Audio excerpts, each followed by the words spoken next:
All right. Mic check 1 2 1 2. If anyone in the chat can hear me, just push one.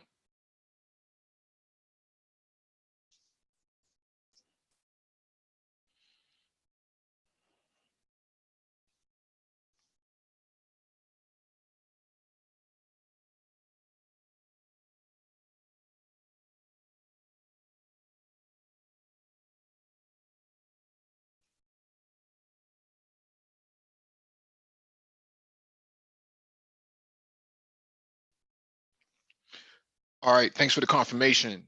Ellis Jackson, what's going on, fam? Super Triz, respect to you. LeJohn, what's going on?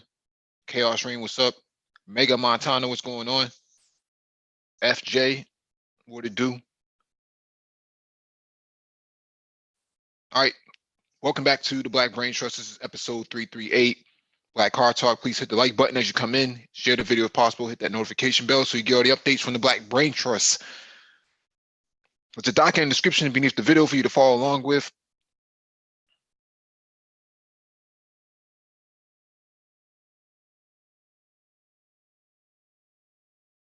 Also, if you want to get on the panel and contribute to the discussion, there'll be a link in the chat when you're in the waiting room. Just raise your hand so we can acknowledge you, and one of us can actually advance you to the panel.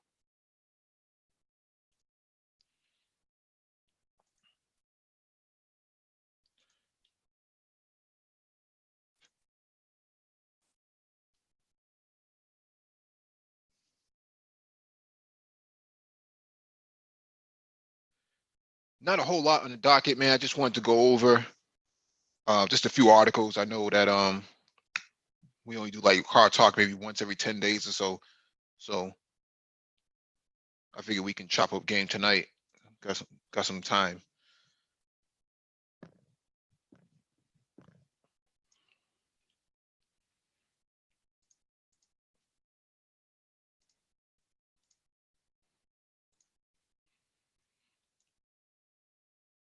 All right, man. The first item on the docket is from Fox News. Chevy will give Ford Mustang owners $3,000 to buy a Camaro. Interesting.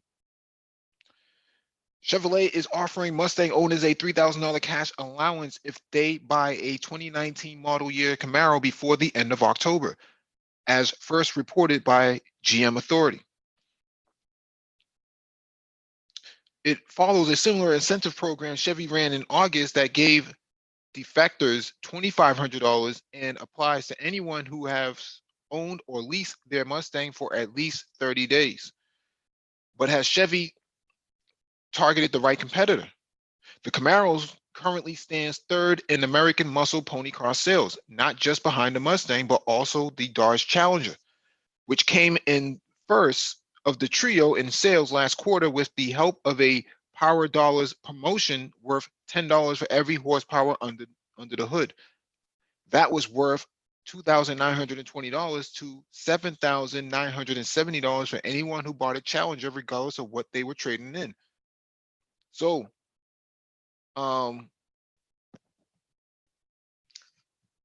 this is actually an interesting perspective because I'm not a big muscle car fan at all, but I can respect them. And let me bring in Triz.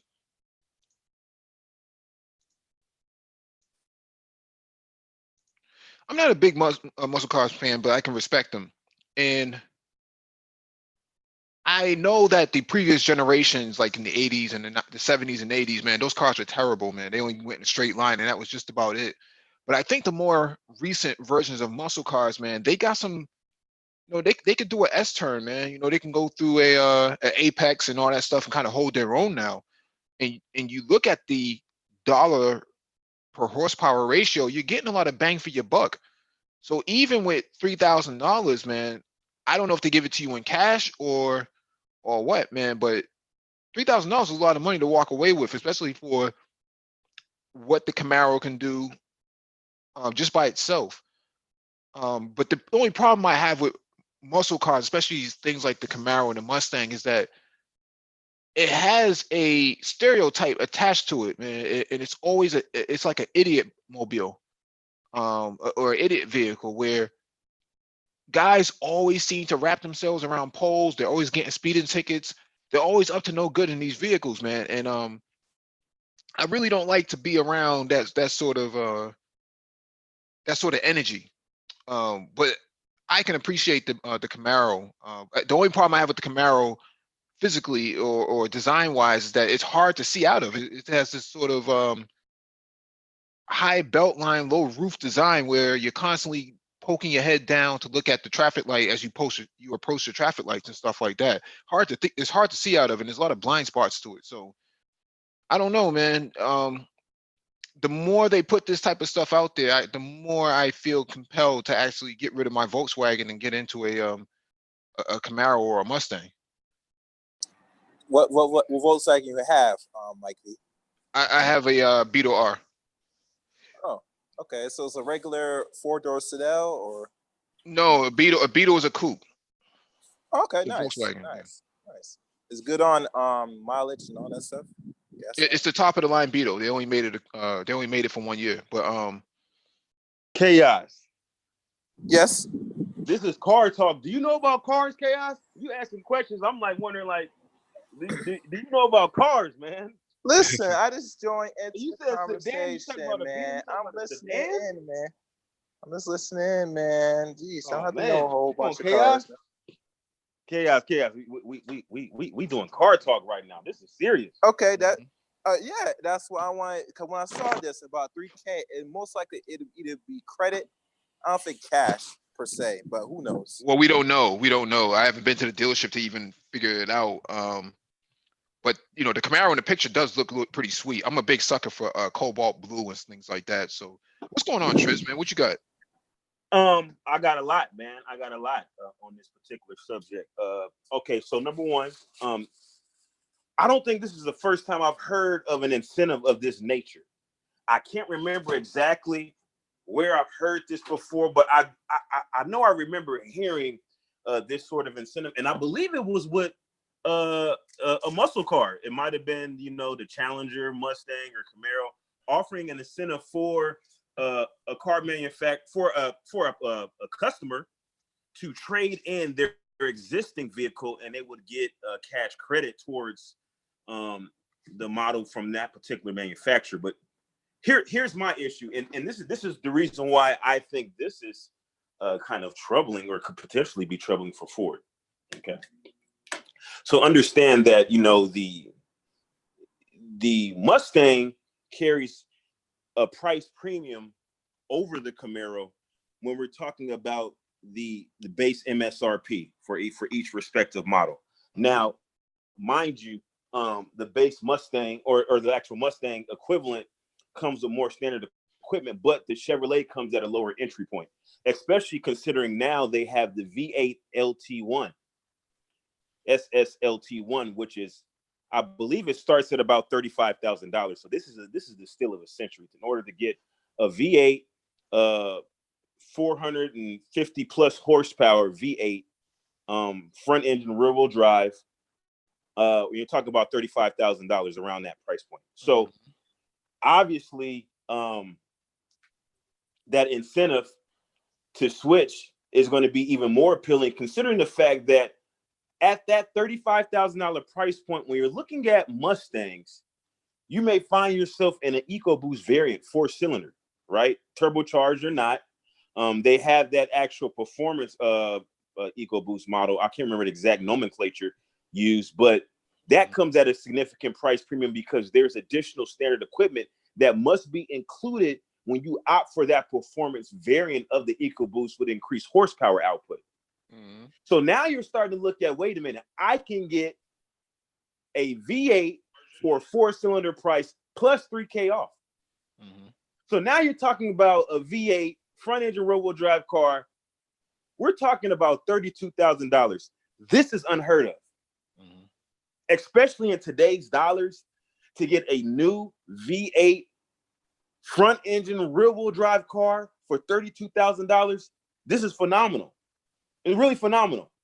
And so what I think will happen is that you'll see a lot of, so essentially you have the diehard, V8 Mustang buyers. I don't think it will sway too many of them because the Mustang buyers make the choice to purchase the Mustang in light of the fact that it is outperformed by the Camaro. We all know the Camaro outperforms V8 models, outperform the V8 version of the Mustang, excluding the GT350. We're talking about the SS versus the GT because of its lighter weight and it's a better performing vehicle. Now buyers who will conventionally have purchased an EcoBoost Mustang now considering, wait a minute, I can get a V8 for the price of this damn 4-cylinder. It's a no-brainer. And for those that have already been suckered into buying the EcoBoost Mustang, now they have an option to upgrade. But here's the thing. The reason why it's so important is because we're looking at the last days of the muscle cars we know it. Now, I don't know if it's on the docket about, do you have the Ford electric network on your docket? No, I didn't add that. I saw it though. I saw the article that you're talking about. Well, that right there does not bode well for muscle car fans. You know exactly what I'm talking about. I'm not gonna get into it since it's not on the docket, but just know that it does not bode well. So if you're looking to get a muscle car, we're looking at the last probably 10 years to be able to get one with V8 engine. Yeah, I think what's going to happen is they're going to pull the same thing that Honda did with the NSX. Well, they'll go hybrid. Because the buyers won't transition that well from muscle to straight electric. That just doesn't bode well. The culture, that's too much of a cultural shock for them. You see the reactions with the the bulldozers in front of the Tesla charging station. So that's not going to go over well with them. So but but also think about it. The muscle car people, right? The last vestiges of muscle car people are in their 30s. The last vestige, 30s and beyond. And so a lot of them are actually, their income, their annual incomes are increasing. So a lot of these guys are actually transitioning into Corvettes and stuff like that. So they'll be actually moving away from the muscle cars. And so the new generation that's around now that come after them, they're not necessarily acclimated because a lot of them, their first muscle car is going to be an entry-level 4-cylinder. So it won't be that much of a transition because they never actually experienced owning a V8. Yeah. So it'll be an easier transition for them. Yeah, definitely. You'll probably see a lot of people trying to modify 6 cylinders to try to get that muscle feel, but it's not really going to be there. It's kind of wimpy. Big cat back exhaust, full-fledged exhaust. Try to get that growl out of it, and it's not going to be the same business as a V8, man.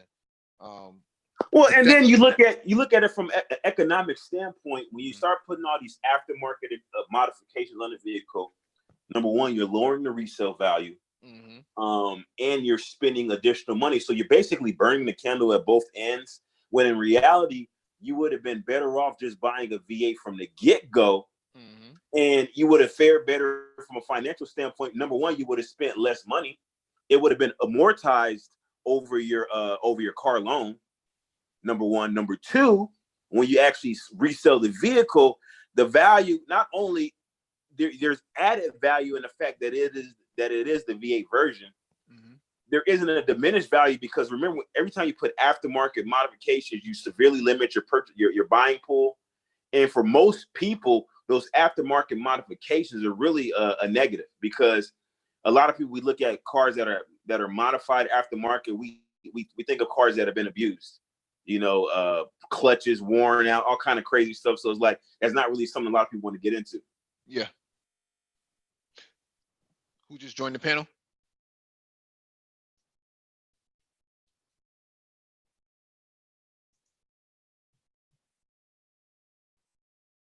Rainy Woman has her hand up. Yes, I'm just gonna fall back for now and just enjoy you guys speaking. So don't pay me any mind right now. All right. Yeah, man. It's a hard choice because the Camaro and the Mustang are only good for 3 seasons, man. You try to take that sucker through the winter, you're gonna be very limited, especially in places like Seattle. You're just not gonna get up those hills. Even with snow tires, you're not getting up. So that's only good for spring, summer, and fall. That's about it. And then in wintertime, you got to pull out something better, so more applicable. So what? Let me go to the Chevy website because and I just want to make sure that people know that we weren't being hard on Chaos Rain, because I see that he left. If you're in the chat, man, no hard feelings, man. We're just really serious about car talk. So sometimes if you are not privy on what's going on, you're gonna get lost in the sauce real quick. Well, as everybody knows, I'm hard on everybody. Complex Design, Paul Bryant, Ty City. I can't wait to give the smoke out. Yeah. But they must have a whole lot of these Camaros sitting on a lot, not moving. Even with the UAW shutdown, right? They must have just a whole lot of Camaros sitting on lots, not being purchased, collecting dust. People aren't really not really feeling it right now, buying a car right now. I think the perfect time to buy a car, from what I understand, is Labor Day. Like that's like the exact time to buy one. But damn, that Corvette, man. I don't know, man. This little picture right here got me looking, man. It's a grand sport, I think. Well, you know what, Mike, I think a lot of people are conscientious about the impending economic calamity that keeps being propagated on media outlets. And so, people are like, well, wait a minute, let me hold on to my cash and see how this pans out before I make a silly purchase. You know what I mean? Mm-hmm. Yeah. You got Ty City up here, man. What's going on, fam? Let me get straight to it. You know what time it is. Go for it. I seen this as soon as you made the thumbnail a few days ago. It's a no for me, Jack, on both sides, bro. Really? Really? Dog, you know how I give it up, bro. At the price point, man, you know the cars that's still at play, man. Mm-hmm. And what cars is that? What cars is that? You already know. I'm not spending that much on no Camaro. Hold on, wait a minute. Ty City, look it. LT1 SS Camaro is $35,000. $3,000 incentive. Now you got a $32,000 Camaro. What are you talking about? Nope. Man, you a V8? No. Tell me where you gonna get a new V8 for that price. Tell me where you gonna get a new V8. What a manual. What a manual. Hey, it's good used stuff on the market for that. Oh, no, Ty. Oh, what, a Cayman? A Cayman? No, not a Cayman. Not a Cayman. No, hold on, Ty City. Apples and oranges. We talking about a brand new vehicle, V8, front engine, rear wheel drive, manual transmission, warranty. Tell me what your car you gonna find for $32,000 like that. Let me know. Dog. Exactly. You can't find one. I would rather cut my foot off than own either one of these cars, fam. Oh, come on, man. You forcing it. You forcing it. Dog, no, I'd rather build me an Evo or something, man. You know how I give it up, bro. No, bro. 30 something grand, bro. Man, no, bro. That's a lot that's a lot of performance. You know under what? warranty.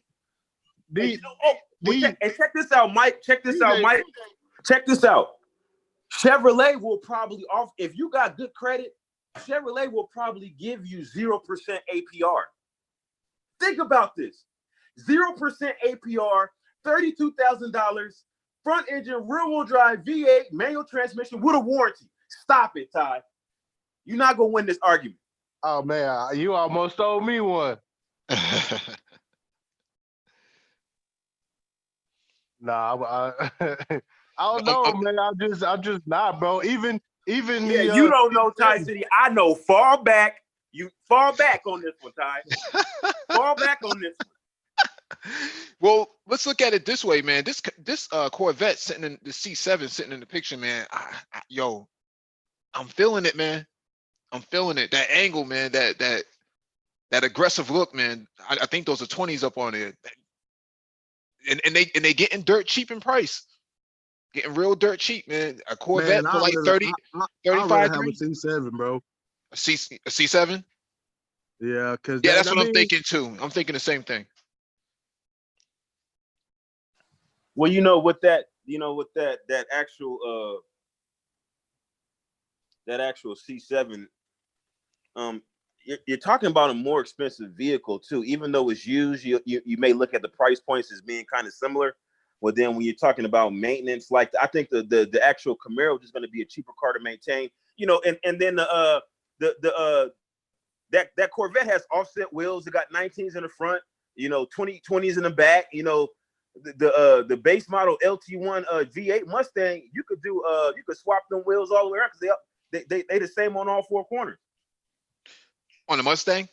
Yeah. No, for the Camaro, the LT1 Camaro, it's the same size wheels on all four corners. Was it 265 all the way around? Yeah, it's like this the LT1 is the base model. It doesn't have any yeah, we talk about the bare bones. So like somebody who's just trying to get into a V8 car, you have so many options. Number one, you have the option of having a V8 car for that price. And then like if you want like a track toy, think about that, a V8 track toy for $32,000, new warranty. I mean, come on.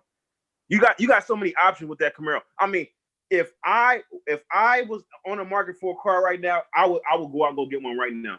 It'd be a no-brainer. What if that's just what the car worth? You know what, man? Ty, come on, man. Ty, Bro, I'm just saying, fam. Ty, keep it 100. Ty, keep it 100. 100. Ty, you a Chevrolet hater.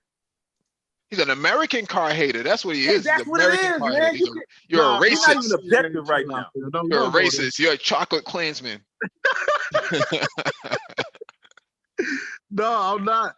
Hey, I know y'all like your pony cars. You know what I'm saying? Hey, but that ain't me, bro. Ty up here trolling us out here. No, I ain't trolling. I'm for real, man. I'm dead serious. I wouldn't be caught dead in one of these stripper cars. Yeah, you can't beat the deal, man. Can't beat the deal. Yo, what's going on, Triple X, man? Come on. What's going on, man? Peace to the chat. What's up, fellas? Chilling. Okay. That's what you got on this, man? Man, you know what? Pound for pound, man, you can't really beat that pony car, man. But with with that discount, 32,000, near 500 horsepower V8. What else do you want, man? You know what I'm saying? Like you can't really beat it. It's just an animal, man. It's got a lot of potential. I mean, hey, it's the way to go. I bought an older V8 one, so, I got respect for American cars. I like the imports and stuff, the European stuff too. I ain't a real big Japanese guy, but, to each his own. Mm-hmm. Yeah, I know Thai City like more of those cars from the B1 Motors variety. Nah, I mean, these cars, they at a price point like that for a reason. That's what it takes to move them. Come on, man. Thai City, there was nothing. Thai City. There in the later 90s or mid 90s or early 2000s, there was nothing that performed like these cars for this type of money, man. Nothing. Like these. Yeah, this is looking real money right here. They make now are a revelation, man. Hey, now, see, if that was a Datsun with a small block V8 in there, go right. Hey, see what I'm saying? When you put it into a corner, it's gonna go around the corner. I think I don't know, man. These new muscle cars, man. I don't think you could put that same sort of stereotype on them, man. I think these are actually going around corners pretty well. I'm cool. Oh yeah. I'm cool, man. I don't know, man. This angle right here, man. This is looking butter late, man. The wheels, Man, man. you looking at you looking at the kitted out ZL1, bro, with the big No, Brembo, bro. man. That No. motherfucker ain't 30 grand, bro. Come on, dog. Keep it real, bro. There ain't no rebate on that one, dog. Are you sure? No, I'm sure that ain't 30 grand. I think it is. See, these are the little tricks you be trying to pull, Mike. I see you pulling out the ugly blue C8 Corvette little trick. Now you trying to convince people the ZL1 30 grand. I ain't having it this week, bro. I ain't having it this week. Oh man. Yeah, man. I'm gonna look on Car Gurus, man, and see what they got on there, man, because Man, show that $30,000. it's not a stripper model, man, right? Let me see.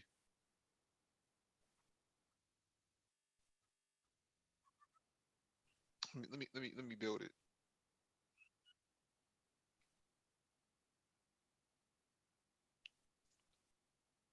$37. Okay. So Go ahead, click one. you silly ass dude, man. Be patient, my son. Oh, SS, right? Here we go, right here, right? What did Super Triz say? SS LT1? Is that what Super Triz said? Yeah. Okay. Click off the air conditioner. You behave. You ain't shit.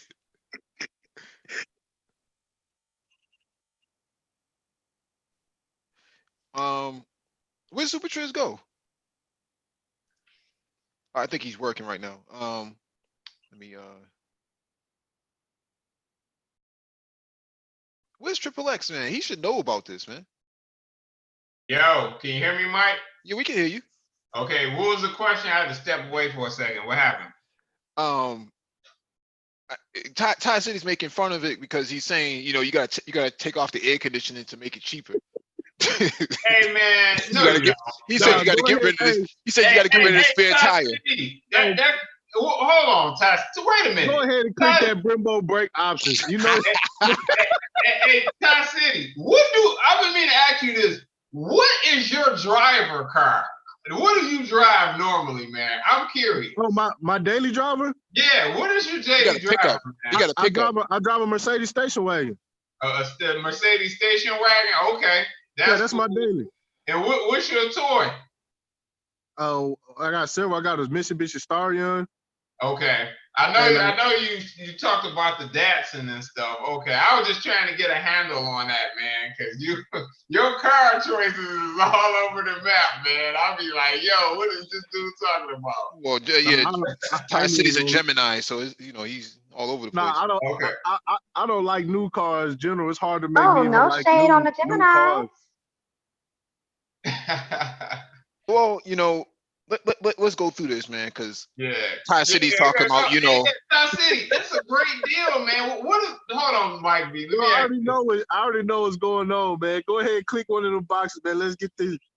It's good as a low option car when they offer discounts and incentives, and you can get the car like mid-30s or lower. I respect it. Now, when the car gets to costing 45 and 50 and you getting in the C8 territory, I'm straight on it. But if you can get it no more than mid-30s, it's cool. Go ahead, Mike. No, I was just gonna say, because Ty City talking about, you know, make sure you delete the spare tire, make it cheaper. Oh, nah, he's just trolling. Ty City, you trolling at this point. Delete the airbag. See, Mike gonna talk all this, but he not clicking none of them boxes though. You don't need. Hey, Ty City, look at the included standard options though. Let me go through it. Look at the included standard options. How much of that stuff do you really need is the question. Let me go through it. Hey, hold on. Where's the real American hater at though? Where's Paul Bryant?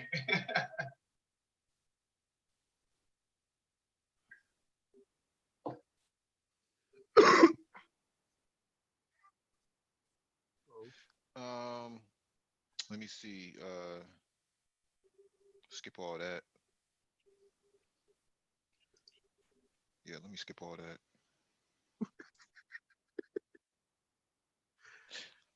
Now, I think Super Triz said SS1LE, right? So what's in it? Yeah, those are dope. Yeah, I like them concave style wheels. Yeah. 20 inches too. Yeah, the Super Triz is right. They're 20 inches all around.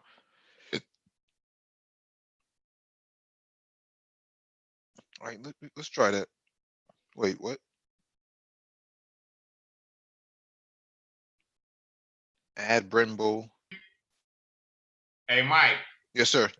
I would argue that at $7,000, that the SS1LE package may not be worth it. I'd be willing to make a case. Why do you say that? Reason why, my opinion is this.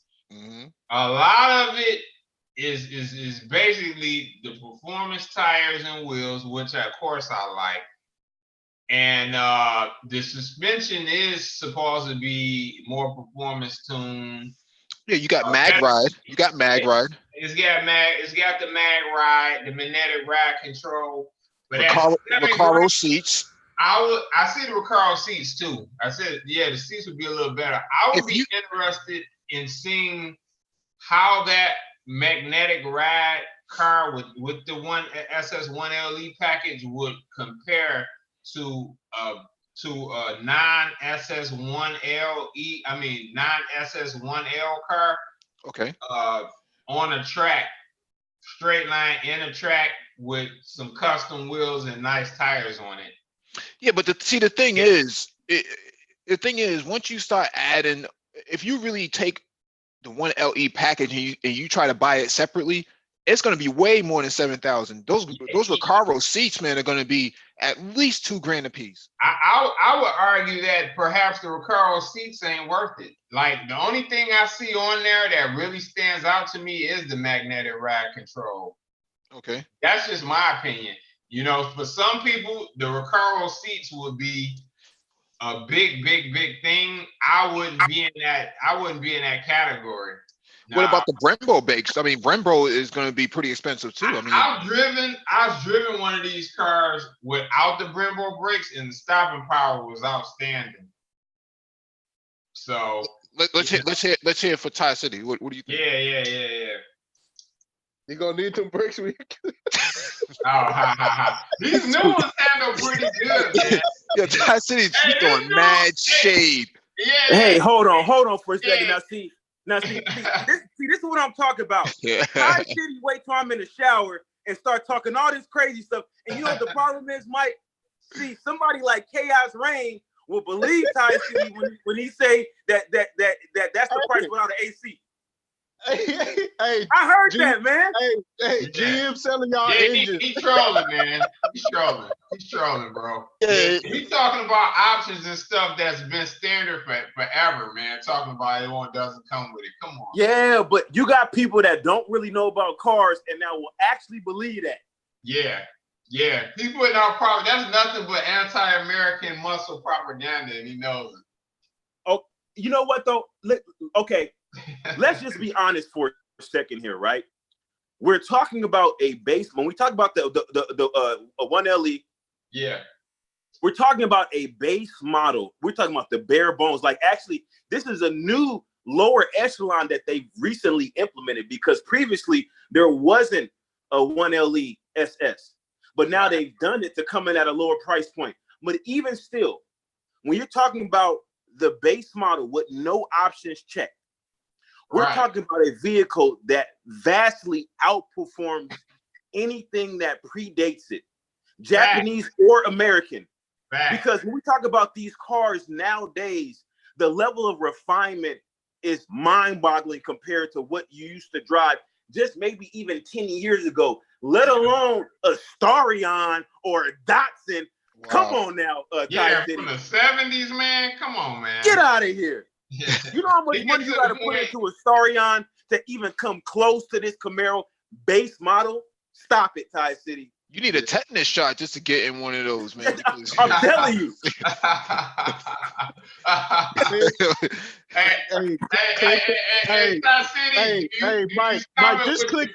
Hey, Mike, just click the sunroof option so we get this over with, please.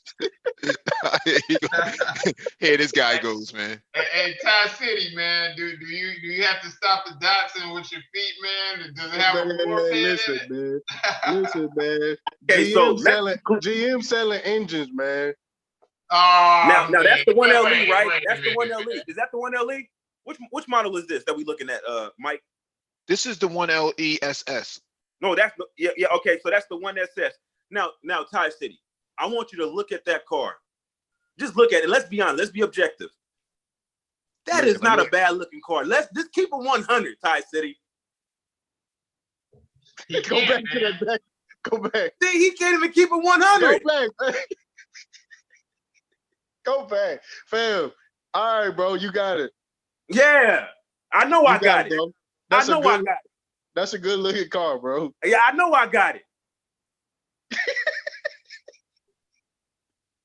About to catch this fade talking about this Camaro, man. Yeah, I mean, I'm not saying it's the best. I'm not saying it's the best car. I'm just saying for what GM is trying to do with this, it would be hard for me to knock it, man. Okay. Check this out. I want to pose something to y'all. Go ahead. I want to pose something to y'all. Let's say, for instance, you got a job at a marketing firm, right? And they said, we will give you an employee incentive. You must purchase a new vehicle for this position because it will require traveling. We're going to give you, say, $35,000. And you can get any car you want for $35,000. Tell me this wouldn't be on your short list. Tell me it wouldn't be on your short list. It would be on the list. It wouldn't be tops, but it would be on the list. It would be on the list. That's all I want to hear. That's all. It ain't got to be a top choice. Ty City, let me hear you chime in, Ty City. And don't be lying either. He can't help it, man. Crickets, see? Hater. Hey, I for that money, I think the Mustang will probably be my top choice. But I mean, this is like right there with it, man. It'd be a matter of personal preference at this point. So, yeah, like those cars, the way they perform, like in the refinement they're at now, you have to spend a lot more money to get an equivalent or better car performance-wise than these cars right now. Man, I'm about to call GM right now, see if I can trade in my 4Runner. What's the number to GM? Right. There's some other optional wheels on here, man. I'm definitely feeling the wheels that's already on here, that concave look, like I City was saying. I'm definitely feeling it. I'm not feeling the red calipers though. I would prefer something like a yellow. You're talking about a push rod. This car is so cheap to maintain. Mm-hmm. Anybody can work on it. Like when you talk about, okay, not even just the actual sticker price. Just talk about cost of ownership for a V8 car. You're not going to get a cheaper cost of ownership in a V8 vehicle than this. Period. Yeah. What about the Mustang? You said what? I said, what about the Mustang?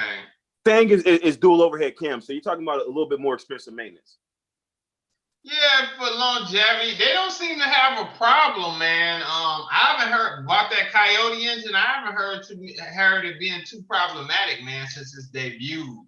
I thought they had a thermal issue with those engines. The very first editions back in 2011, something was going on with cylinder 8. Okay. And I remember hearing what you're talking about, Mike. Probably like 2011, 2012, by 13, when they changed the body a little bit before the 15s came out. I didn't hear about that anymore. So I do initially back in 2011, but since then I haven't heard much. Okay, this or the C7? I'm going C7. I don't need to put Yeah, I don't need to put anybody in my back seat. And I don't think you're gonna put anybody in the back of the Camaro seats anyway. It's kind of like a Yeah, 911. I'm going base model C8, stripper C8. Once you get over $45,000, once you get over 40 grand for me, I'm going. Let's go ahead and couple that. You getting into GTR 996 turbo territory. See, he's okay with 996 turbos. Hey, absolutely. The C8 will run Absolutely. at 996 turbo. Who is this throwing shade on Camaro? Who is this? That's Ty City, man. Ty City. It just had to be you, nigga. It Hey, had to man. be you. Hey, man, come on, dog. It's me, man. I feel the same way about challenges. Well, because you're very anti-American. You want to shoot the flag down, burn it. No, not really. Yeah, man. Are you team foreign, Ty City? The what? Are you team foreign? No, I'm not. I favor Japanese cars, but I like old American cars. Yeah, he like the boats. He like the big boats, the tugboats. Yeah, I like the the Cadillac DeVille's, Impala, Deuce in the quarters. Yeah, see, Ty City likes the idea of a Japanese a Datsun with like a Confederate flag on the roof. Oh man. A General Chi. General Lee Charger. General Chow's chicken. Chicken. You know what? I gotta kind of rehash this argument because Ty City just mentioned the Challenger, right? And Challenger is which I would still consider Challenger a tried, but it's a true muscle car, right? But when you're talking about the Mustang and the Camaro, these cars have transitioned to actual sports cars. Like if you want to keep 100, these are not just muscle cars. These cars can actually go around the track. Tell me I'm lying, Ty City.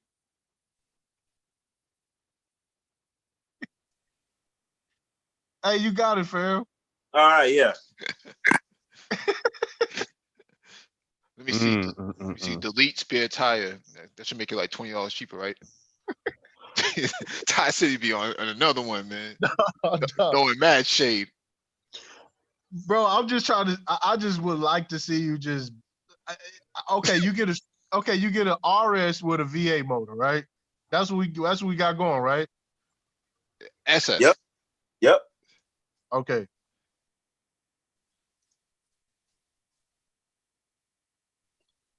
And is there a problem with that? I mean, hey man, whatever you gotta do to sell them. Man, see, look, you can't just That's say, what I'm yeah, saying. it's cool. This what I'm saying. The car is worth what it's worth. It's not like some big grand deal. Yeah, but you're willing to spend 44 grand or 44 bands on a 996 or GTR, Nissan GTR. See? Absolutely. But here's the thing. You can't get a new car. You cannot get a come on, man. A GTR or a Camaro 0-mile warranty car with a V8 engine and rear-wheel drive anywhere close to this price, Ty City. So you can't tell me that it's worth what it's worth. When it's the only of its kind. It's the only of its kind. So you can't say it's worth what it's worth. Go ahead and buy it, and then what's it gonna be worth by the time you finish paying for it? Oh man, here comes this dude, man. But hey, I'm not gonna lie. When you mod that bitch up, bro, there's these people called AMP in Texas. They can mod that bitch up to the rear axle where it's 650 horsepower, and that's just on the rear. So if you want these speed type drag junkies, man, boy, you can get that all day with cams, headers, and just a simple head job on them. Okay, but here's the thing, change the intake and get them different blower. But check this out, Phil. Right, you got the car out the gate, 455 horsepower, right? Now you'll have somebody say like Ty City that'll buy a car 30 years old that come factory with 160 horsepower. Mm-hmm. Put $10,000 worth of modifications in it, and it still won't even eclipse 200. Now, you tell me what make more sense. Hey, guess what? The R33 is GTR is legal now. I'd rather spend 30 grand on that. And the value, I'll give you that. Gonna go up from there. I'll give you that.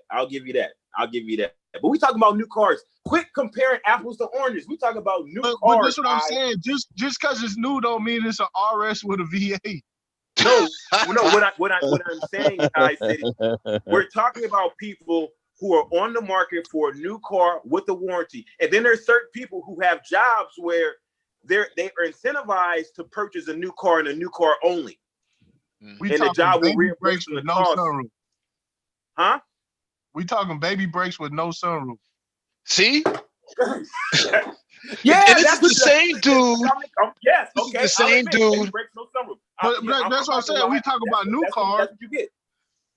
Yeah, but this is the same dude who would take the same baby brakes off of a Datsun or a Starion and be okay with it. Hold on, Mike. Ty City. I know some of the cars you own got drum brakes in the back. Stop playing with me. Stop playing with me. Am I lying? And leave it to Ty City. Leave it to Ty City. He'll paint the drum brakes. The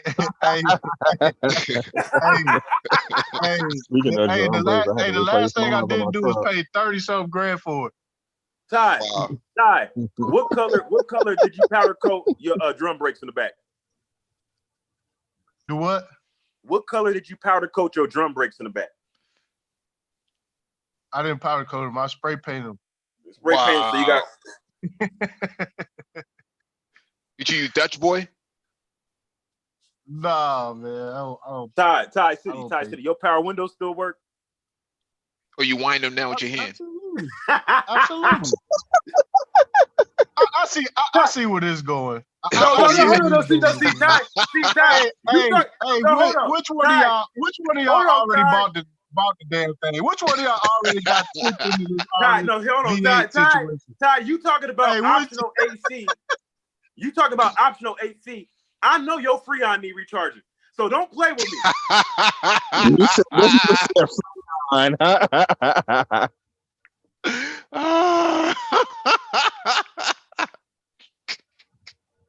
Ty City riding around the windows down, sitting in traffic. Look at Ty City riding around with no air blowing. Ty City at highway speeds, your car probably running 5,000 RPM because you only got a 4-speed transmission. Wow. Don't lie. I know you got a 4-speed transmission. So your car probably running 5,000 RPM at highway. You know what, man? I didn't want to start a channel showing engine builds, but I'm gonna have to now. Oh yeah. Yeah, but your engine. I can't let this go down, man. It's just. Well, the thing is, Ty City, can you be select from a Datsun? Oh yeah, I'm select as it comes. Oh, here he goes. He go pick somebody up off a Tinder, and they looking at him like, really? Okay, let me ask you this, Ty City. Now, your tape deck, do you put it in the short way or the long way, the tape, the cassette? 8-track, fam. 8-track, fam. It's an 8-track, fam. What year Datsun is this again? Oh, that's got to be at least a 72, 71. Okay. The funny thing is, when that car actually came out in 70, it just got rave reviews, man. They said it was almost as good as a Porsche 911 at just a fifth of the price, man. It was raved. It got raved. Damn. Fuck, man. Patrick Mahomes rolled out the game. Fuck. Hey, now, Ty City. Now, your column shifter. Did you put a carbon fiber knob on it? Three on the tree. No, he got a column shifter on this shit and a bench seat in the front. Ty City, you know you got a bench seat in that car. Don't lie. In a sports car. Hey, Super Chris. Oh man. That's too money. The bench seat in a sports car. Yeah, these Yo ones haven't really come down that much in price, but you see them starting to come down. Yeah, Somewhat. that's the taste.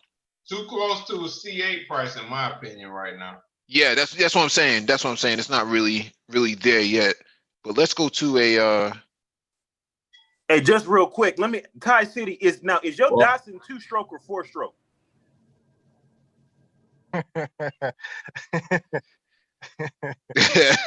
we go. Hey, you know what, man? Hey, hey. How much is that ZL1? What you said? ZL1 for a 58. Camaro? 58. Well, because it's close price, because that's C8, that's 60. Because you talking about the starting price, but that's just a base model C8. That's Nah. why. Even if it is a base model, you can't justify spending 55 bands on a Camaro when you can get a C8 for a few bands more. C8. I'm not Hold on, wait a minute. I'm just saying. I'm just looking at it. A C8 is a C8, man. The Z06 is coming down. What? The Z06 C7 is coming down. Z06. Oh yeah. You're right. Oh about yeah, that. yeah. They are. They are. Now that would be a respectable alternative to a C8 if someone wanted to go in that direction. I probably wouldn't, but I mean that's a badass car. Let me select all of them.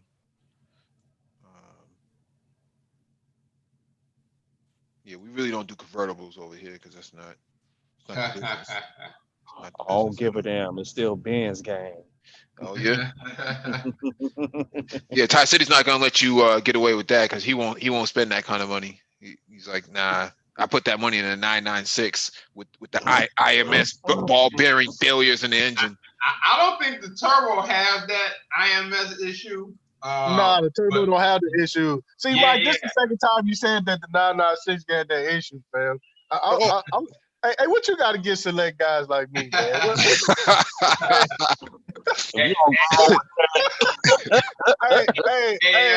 can sense it. I can feel it. Everything I like, you hate. Oh yeah, nah, man. Because the thing is, I can see what this is. The thing is, you can get a brand new V8 with a warranty, and you like, nah, that ain't the business. But then you'll go out there and spend. But then you'll go out there and take a car that doesn't even that hasn't turned over. I'll spend 18 on the R32 and put the other 15 into the same car. Hey, this guy goes.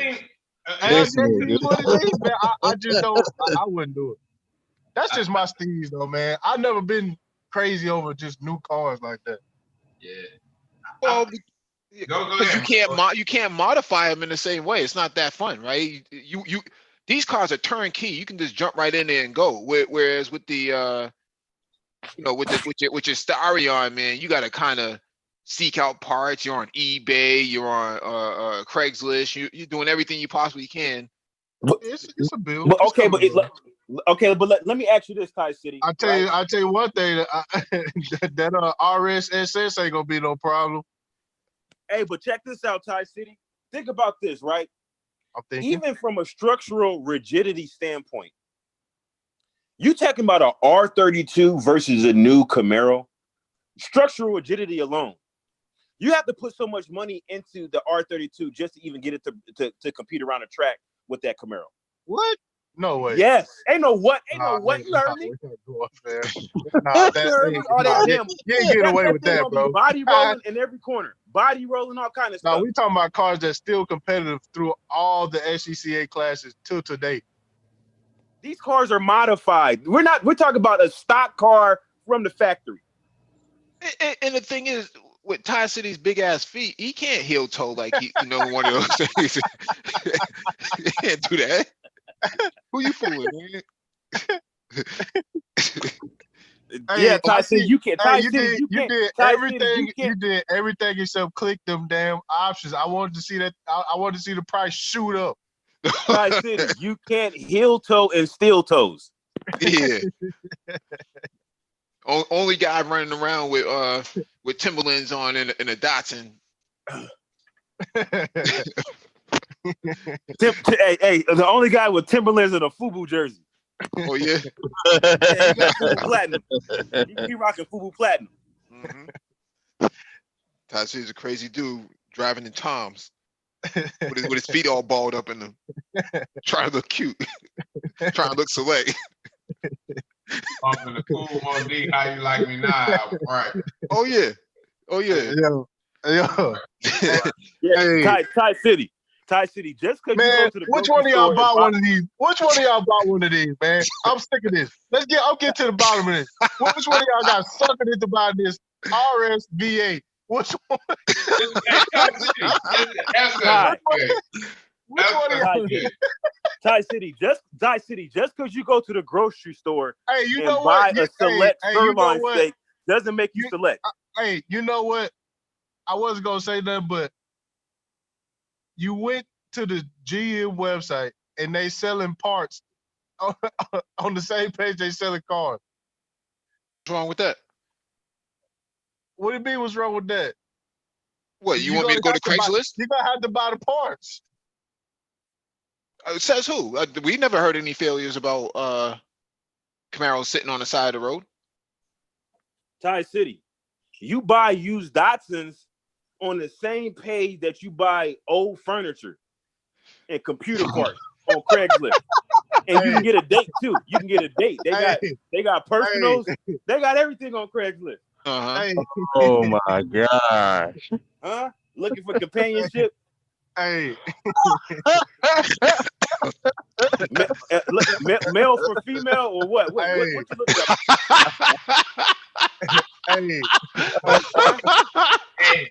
Hey guys, I got a question. Hey, was it you? Hey, was it you? Hey, was it you that went in there? What the salesman say? It's just like an SS. But Ty City, it is an SS. It is an SS though. Hey, it's an SS but lighter.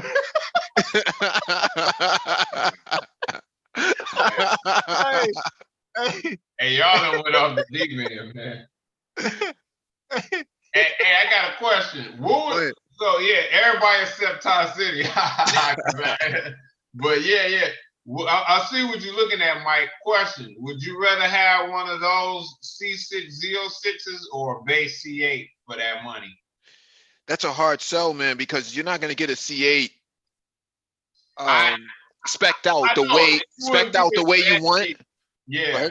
Go ahead. Yeah, I said a base C8. C8. Yep, that would be the comparison. Would you rather have a base C8 or the used Z06? Well, you might have to pay extra for a color on the C8, but yeah, I would rather take the C7. I just can't see myself in a base model C8, right? A base model C8, for me, is not justifiable at that price, right? If I'm gonna get a C8, it's got to be kitted. It's got to be kitted. It's got to be packaged. I got you. Fair enough. I'm with Mike on that. Like, as a matter of fact, I want to get the Z06. I don't even want the Stingray at all. Period. I want the Z06. Mm-hmm. Oh, okay. Fair enough. I got a feeling that these C7 is gonna get real popular. Why is that? Because the C8 it's gonna come out, but everybody don't have to like it. You know what I'm saying? Yeah, but there's a lot of people who traded in their C7s for the C8, right? So there's a lot of C7s just sitting on the lot. Oh, that's what I'm saying. Once all that inventory gets put out, they gonna go up in value again. That's how I feel.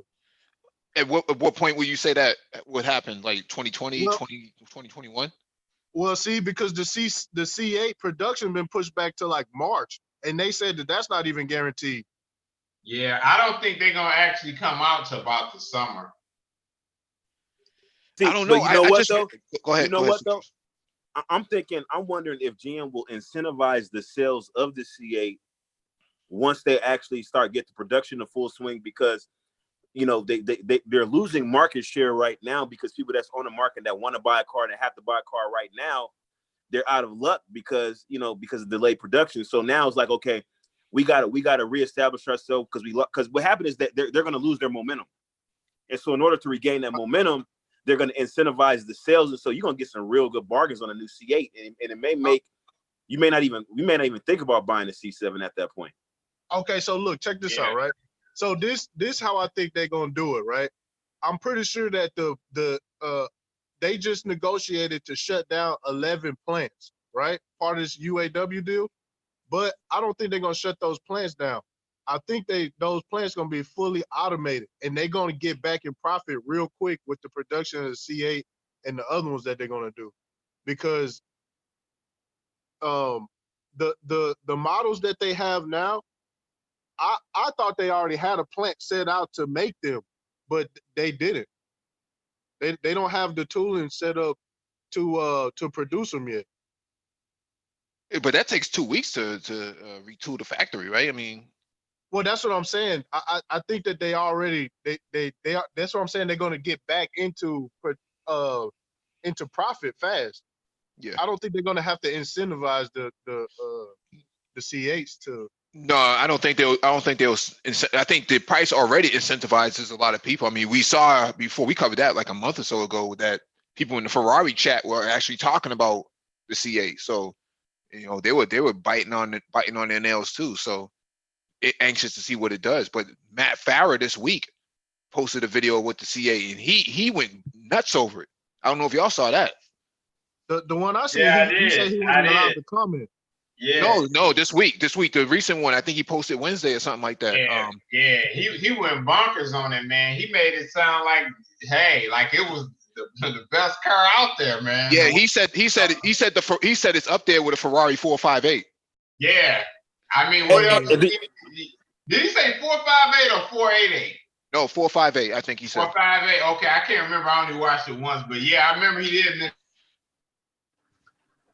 Go ahead, Tris. I was gonna say, like, think about a Ferrari buyer. I can't remember the exact statistic, but the typical Ferrari buyer, I believe, has about 8 or 9 other vehicles. Yeah. And so so when you talk about somebody who has even a Lamborghini buyer typically has about it has a little bit less than Ferrari buyer, but they typically have multiple vehicles. So somebody like that could be like, you know what, they can go out and buy a C8 on a whim. And just like I'm gonna just have this car just to fool around and maybe a daily driver, maybe like somebody could just take on the track and not care about thrashing around.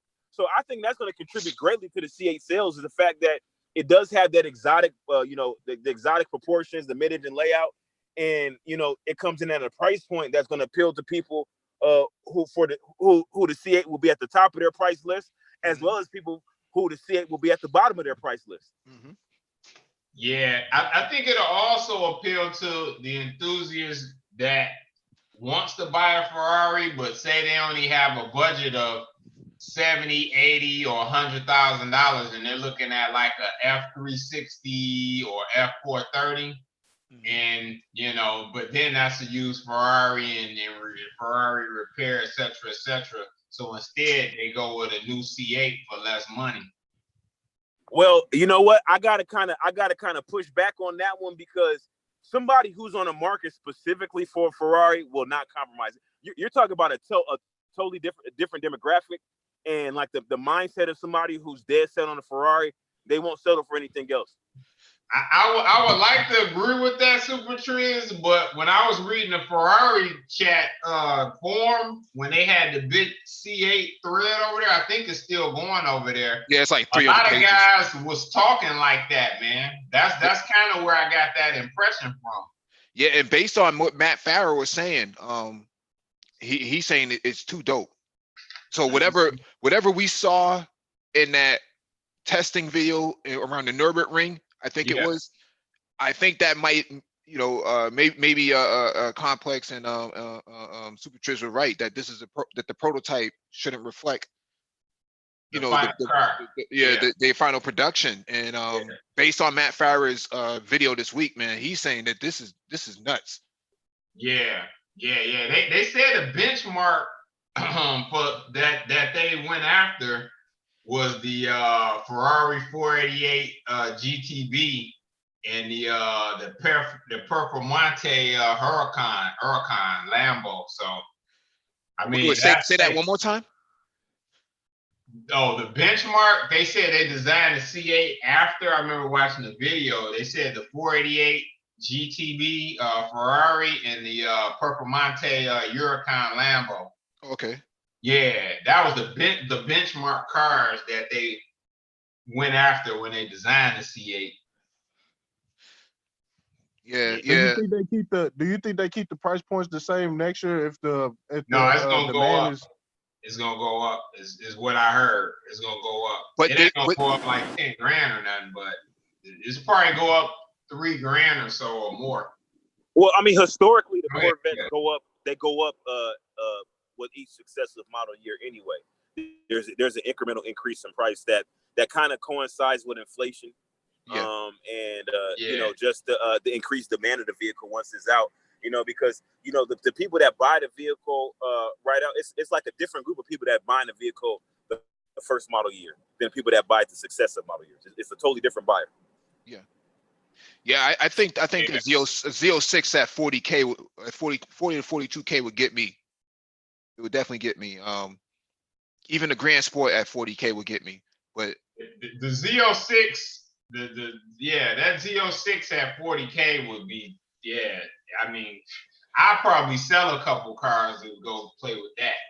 Yeah. Nah, that would be insane. What? What do you mean?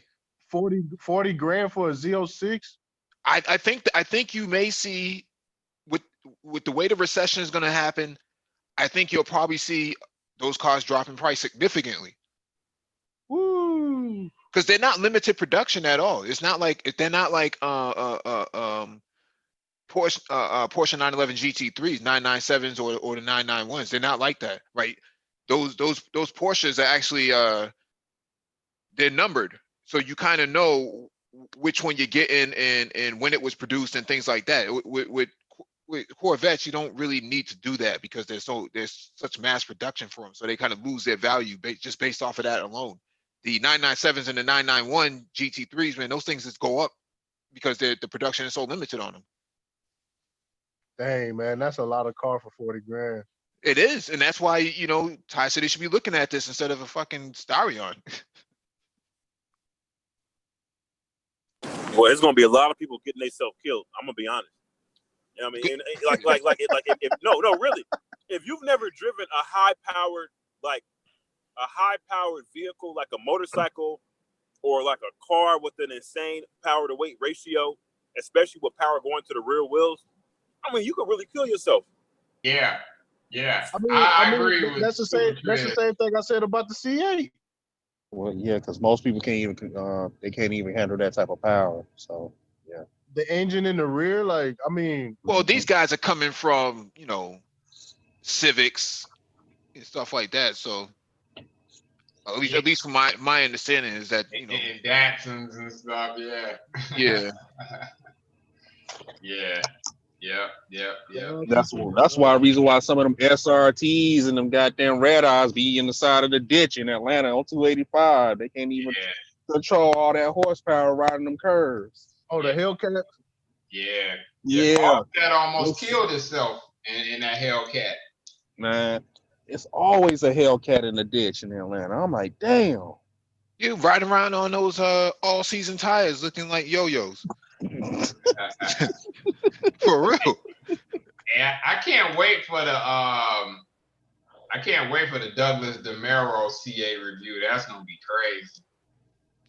Yeah, see, I like Doug DeMero, but I think he kind of glosses too much over the interior. Not just the interior, but the functionality of like a turn signal stock. And I'm like, really? Like we spent. Yeah, he corny, bro. He just too corny. It's gonna be funny though. I know that's right. He corny, man. Yeah, I like to hear somebody like Shmee 150 or Matt Farah. To me, Matt Farah is like the go-to guy if you want like a true honest opinion on those type of whips. What's the British guy? You like what? Rady's rides. Rady's cool too, but his personality isn't 100% genuine, right? He can't really shit on a car, right? With Matt Farah, he'll tell you straight up, like, yo, this sucks. Yeah. nah, word. he got his little ways of saying it. He was like, I was not expecting this type shit. You know what I'm saying? Yeah, He got his little ways of telling you like this trash. yeah. Yeah.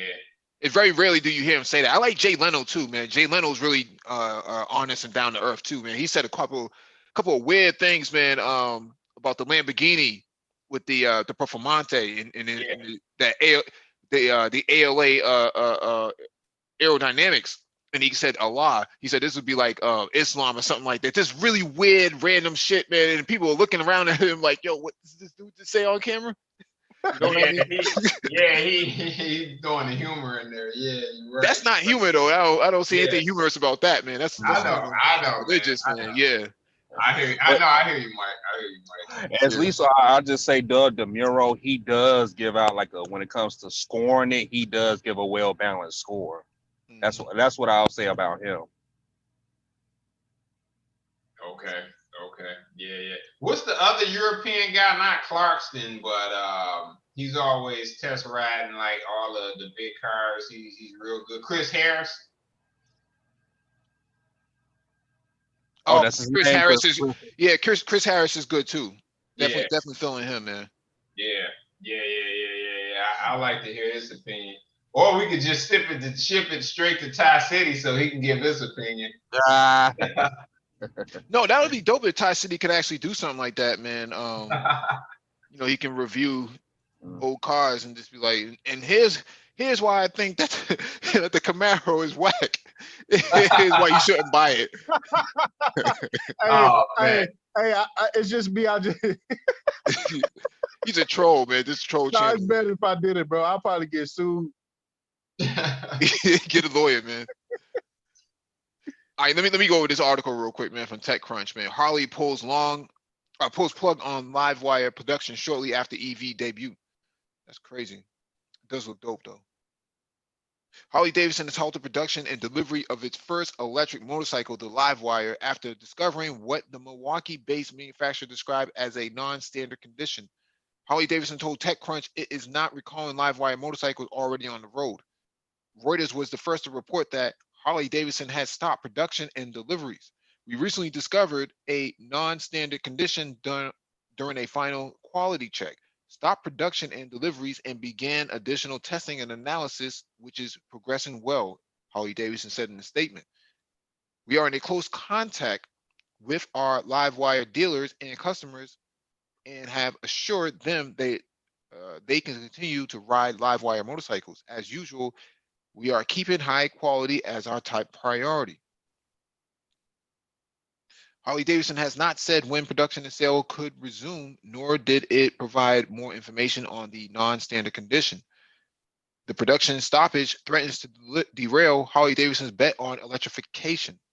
The $29,799 105 horsepower electric motorcycle was to be the first of a future lineup of EVs from Harley Davidson spanning motorcycles, bicycles, and scooters.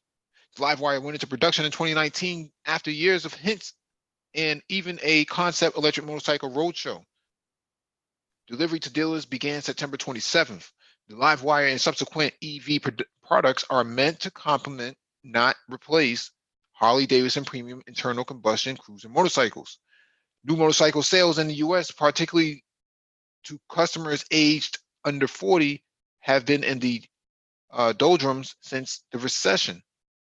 Harley Davidson revenues have dropped off the last decade. Harley Davidson's shift to electric motorcycles is a bid to hold its loyal gas motorcycling following while creating products to appeal to millennials and the on-demand mobility market.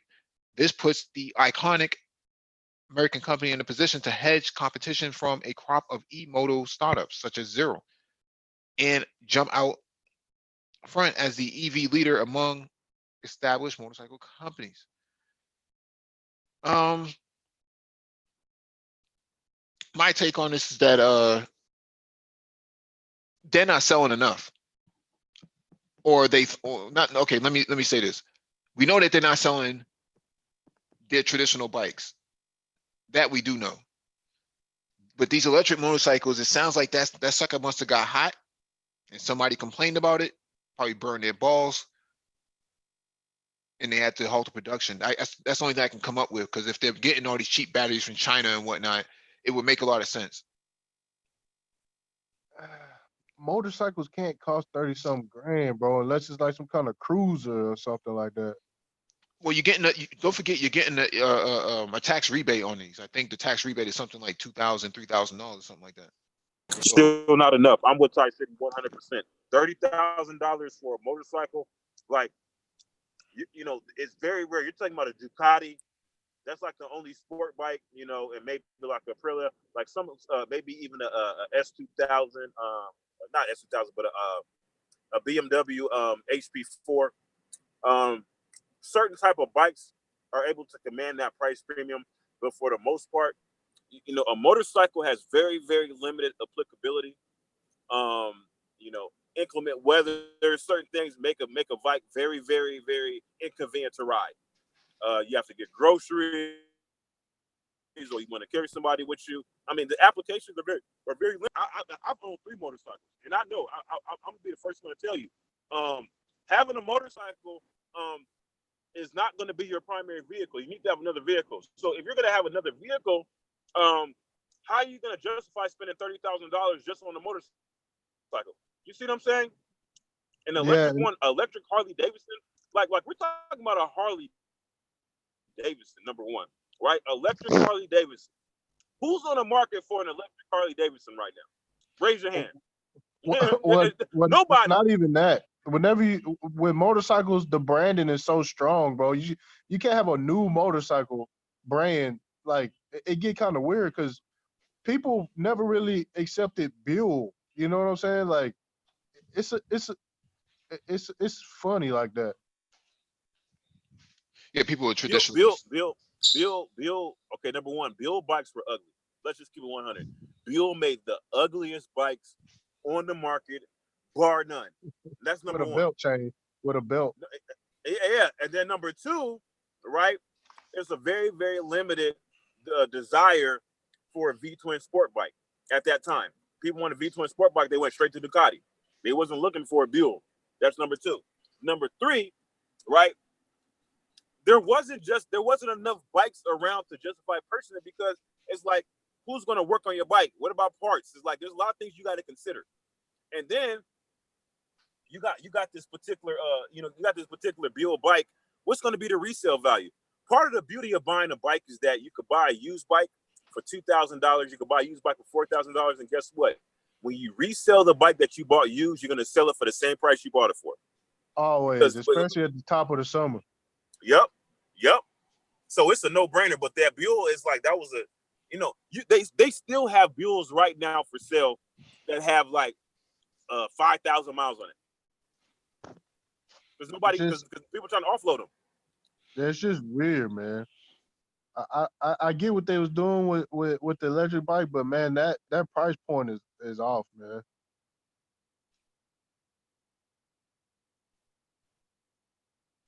Ty City, you're approaching electric car prices when you talk about $30,000. You're talking about $30,000 for electric bike. Too. That's like, a good come point on. too. Yeah. Like you could damn near. How much is the Chevrolet Bolt? How much is It's that? about 35 grand. And then with the actual incentive, are they still offering incentives this year? I think it stops at the end of the year, December 31st. So you can get what? I stopped looking at motorcycles, but I sat on one the other day that was so comfortable, bro. I was like, man, I might have to get this one, man. What kind of bike was it? It was a Honda Africa Twin. A what? It was a Honda Africa Twin.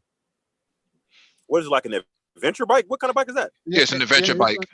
It's like an adventure bike, but it's kind of like it's a little bit bigger. It's more like I can't. It's more like a KTM with knobby tires and enduro tires. Oh yeah. Okay, yeah. But yeah, when I first heard it was an African Twin, I was like, it must have been like Mandela and fucking Mugabe or something together, you know. Nah, Yeah. hey, it's a comfortable motorcycle, bro. But I thought they discontinued it. My understanding is they discontinued it. No, they brought it back, and you can tell the difference between the first gen and the new generation.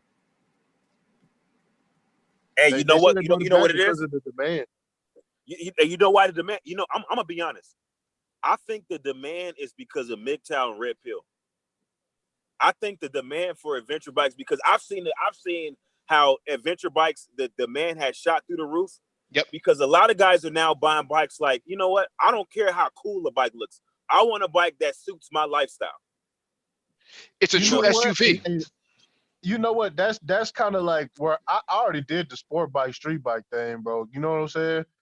And right now, I just feel like I could just go on an adventure. You know what I'm saying? Just be gone. And Yeah, but you don't want to I go on an want adventure to here, ride though. for a long time now. Where would you go in the United States? Where would you go? Well, here in Yellowstone? Texas, it's a lot of different like back roads and stuff like that. Oh, so Ty City's one of those guys, man. So he finds a little bit of loose gravel and then he takes his bike over there. He goes, woo! Here we But go. you know what? But you know what, Mike? You know what, Mike? You know what, Mike? You know what, Mike? You know, that's a very smart move, Ty City, to get that adventure bike going the back roads, because you already got your tetanus shot when you bought the Datsun. So you're ready for the back roads right now. Bro, if I ever see you, fam.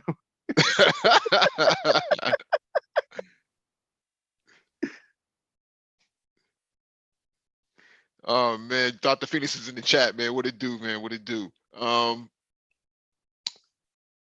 Let me read this article real quick. This is the last one on the docket, anyways. All right, this one is from Jalopnik. People have falsely claimed up to $74 million of EV tax credits. There's been a lot of debate over how much good the EV tax credit does, whether the number of cars it covers should be increased or if it should be phased out altogether. But in the meantime, people and companies are falsely claiming millions of dollars of tax credits.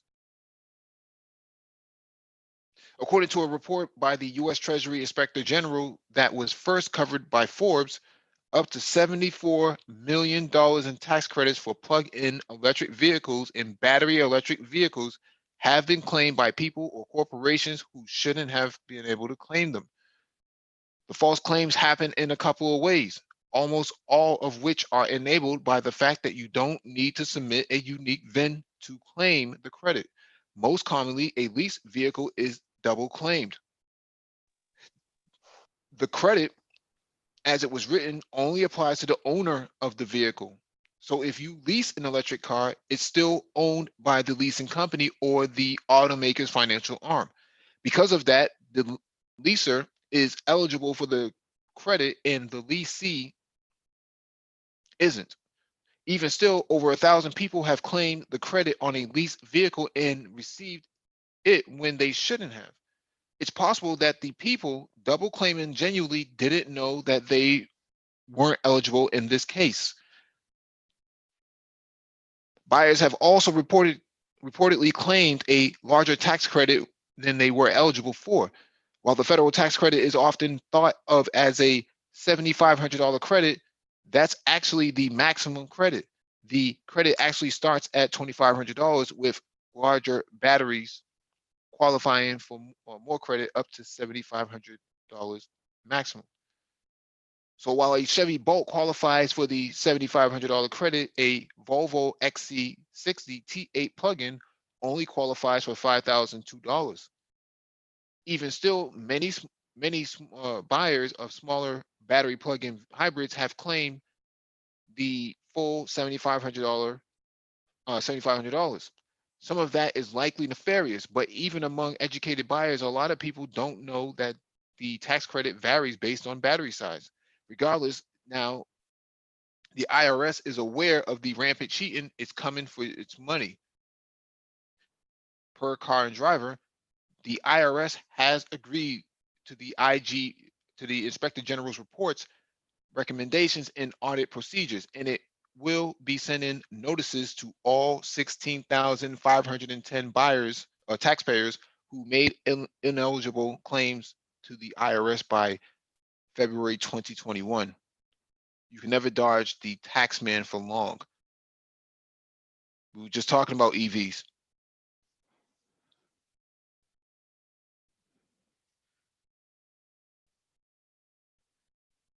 Hey, Mike, this is a big problem. Yes, sir. This is a very big problem because here's the deal. One of the major selling points of the Toyota Mirai. Now we all know about the fuel cell, hydrogen fuel cell Toyota Mirai. Mm-hmm. One of the big selling points was the tax credit, because remember that car was for the first couple of years was only available by lease, right? And so with the lease, you were paying like $50,000 just to lease it, which is insane, right? And so they had to lure buyers with that tax incentive. That was the big marketing, was the fact that you get tax incentives for it. So now you're gonna have these people audited by the IRS for tax fraud. Mm-hmm. And so the people that's being audited are gonna look at Toyota Motor Company and say, well, wait a minute, you told us, and there's actual records, there's proof, because you got the actual the ads, that had that as the selling point. And I believe it was actually on the website as well. You go to the configure car, because I remember actually when I first seen that car, I went to the configure website and I was configuring it, and I remember specifically seeing the fact that there was a tax credit available, blah blah blah. And so yeah, that's a problem. Fam, I don't. This some kind of tattletale scale. What's going on, man? Well, they looked at people's returns, man, and they're matching it up with the VIN, not the VIN numbers, but the vehicles that are being purchased. So that was bound to happen. I knew that was going to happen at some point, that they were going to get these people who, because I see a lot of people driving around with Civic, LXs that have hybrid labels on them and taking over parking spaces, and people trying to claim that these are electric vehicles, and they're not. So you see a lot of that stuff. Yeah, you see a lot of that happening. A lot of people buying these badges off of fucking eBay and then slapping it on their cars, trying to get all types of incentives. So, dude, I was working at a Ford dealership when that cash for clunkers was jumping off. Bro, people was just finding cars and just towing them in, dog, getting all kind of rebate.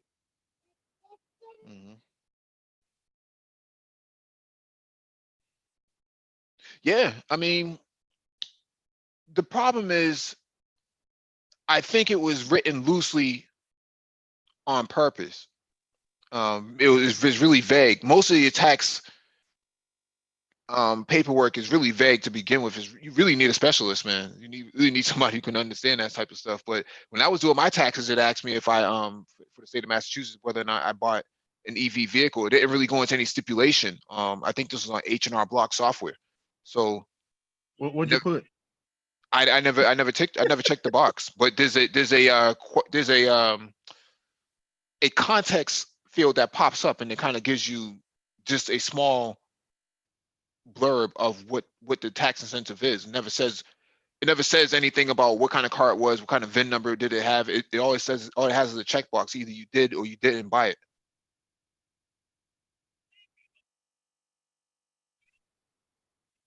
You scary, Mike. Nah, man. Not in Massachusetts, man. Not in Massachusetts, man. You don't want to play them games, man, because they will come to you. They will show up at your house, man. This is tax. They don't call it Taxachusetts for nothing, man. They will show up. Yeah, it's electric. Look.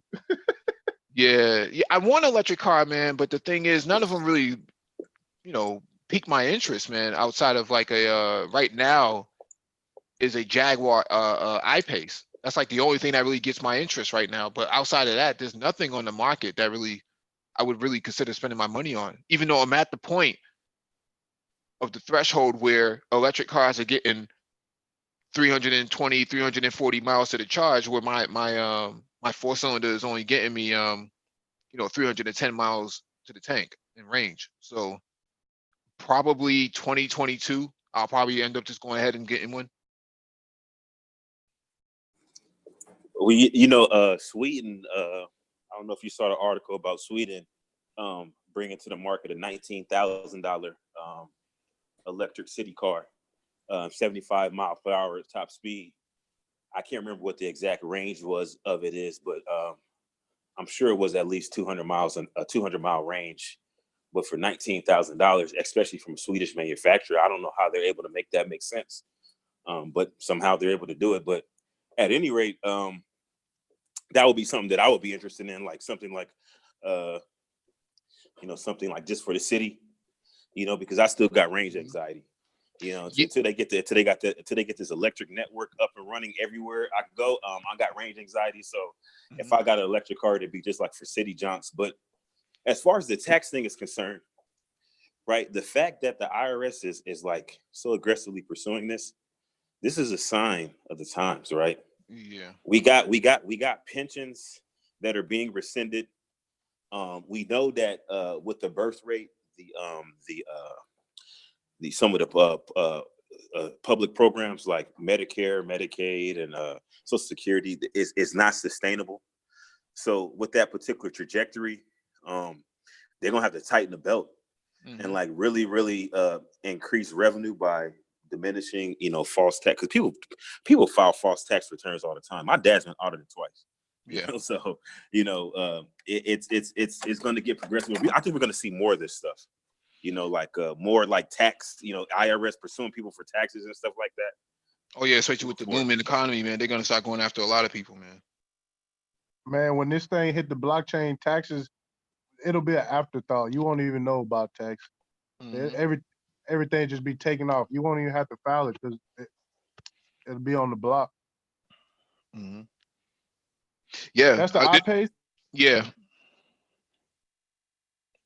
they already marked the price down already. I think since last month. So I'm really this is if I'm gonna go electric, this is probably the way I'm gonna go. I'm in the middle of actually looking for a new car anyway. So 2020 will be the year I go out. I just go and make my final decision.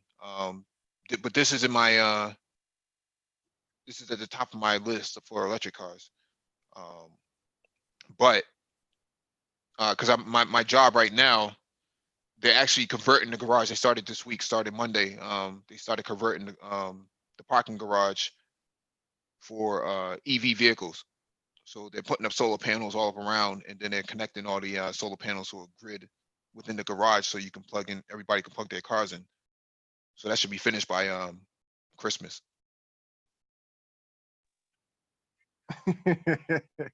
Hey, was it you was telling a story about somebody came out and they seen the plug plugged in somebody else's car?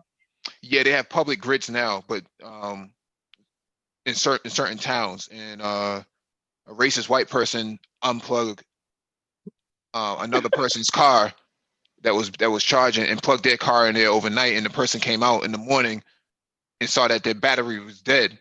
They had like 1% charge on it because it never got charged because the racist white person unplugged it, man, and charged their car overnight. Yo, it's funny. It's funny, but I would have beat the shit out of that. Yeah, me too. Me too. Yeah, so he couldn't get to work in the morning, man. He had to go to like a Starbucks or something like that and trying to get some kind of charge out of it. Now, did y'all see the article where that guy, some guy, he had his charge got low, and so he pulled into somebody's driveway, some random person's driveway. I saw that. And then pulled juice off of their house. Yep, that's what I'm talking about. Wait, he pulled at somebody's house and did what? It plugged his car into their grid. If you know an electric car, man, on a 110 volt charger, on a 110 volt outlet, it takes like 8 hours to charge it, man. 8 to 10 hours. Yeah. So you using up their juice, man, at 90 kilowatts, man. That's pretty significant. Fuck around, that power bill be $500 or some change. Nah. For like 1 8 hour charge, you're probably talking about what, maybe $7-10. I'm just being sarcastic. No, but even still, it's the principle that this guy parked. Like I come out and I see somebody's car plugged into my house. Oh, I'm going off. Yeah. Matt Farah drove this iPace, man. He raved about it. He said it was dope. So it's on my list, man. What's up? I heard good reviews on it. I can see this car stand style with the deep dishes on it already. Oh, here we Oh go. Here we go. that's my game plan, man. Is to get some Boston wheels, man, and just slap it on there with a Liberty Walk kit. Yo, Yeah, right. Yeah, with fat lace and hooligan stickers all over it. No stickers. Hey, you know what's interesting about this is they have a grill on this car. A grill? Yes. I think there might be some cooling up front because of I know that they spread the electric motor radiators around. Okay. Yeah. Yeah, so that makes a lot of sense. I mean, those motors do get pretty hot. Yeah, I was just using, like most of the all electric cars, it's no radiator, so they opt out of putting a grill on them. That depends on the car. That depends on the car.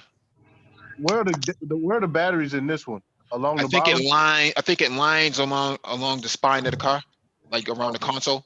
So from the front to the back. Hey, is it a one motor or a two motor setup?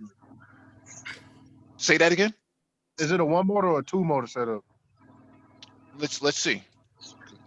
Not sure if there's any. Did we ever talk about that the electric cars are gonna start having transmissions? What do you mean? Well, because conventionally the electric car brushless motors don't require a transmission, but what they found is that if they put a 2-speed transmission, it will increase the mileage by about 7%. Yeah, you're gonna see a lot of that. You're gonna see a lot of that. Let me see if I can find because it doesn't seem to want to. I think Super Trips must be at work, so that's why a lot of noises that come. No, that's not me. That's not me. That's somebody else. Because I hear it too. It might be Farrell inside of his vehicle, inside of his rig. You don't see anything. Let's just hope that that iPace isn't vaporware, because where's the specs at it? No, it exists. Hey, Mike. Tell me you didn't put out a deposit yet. Please tell me you didn't put deposit down yet. No, I've been getting a lot of emails from my dealership. A lot of emails from where?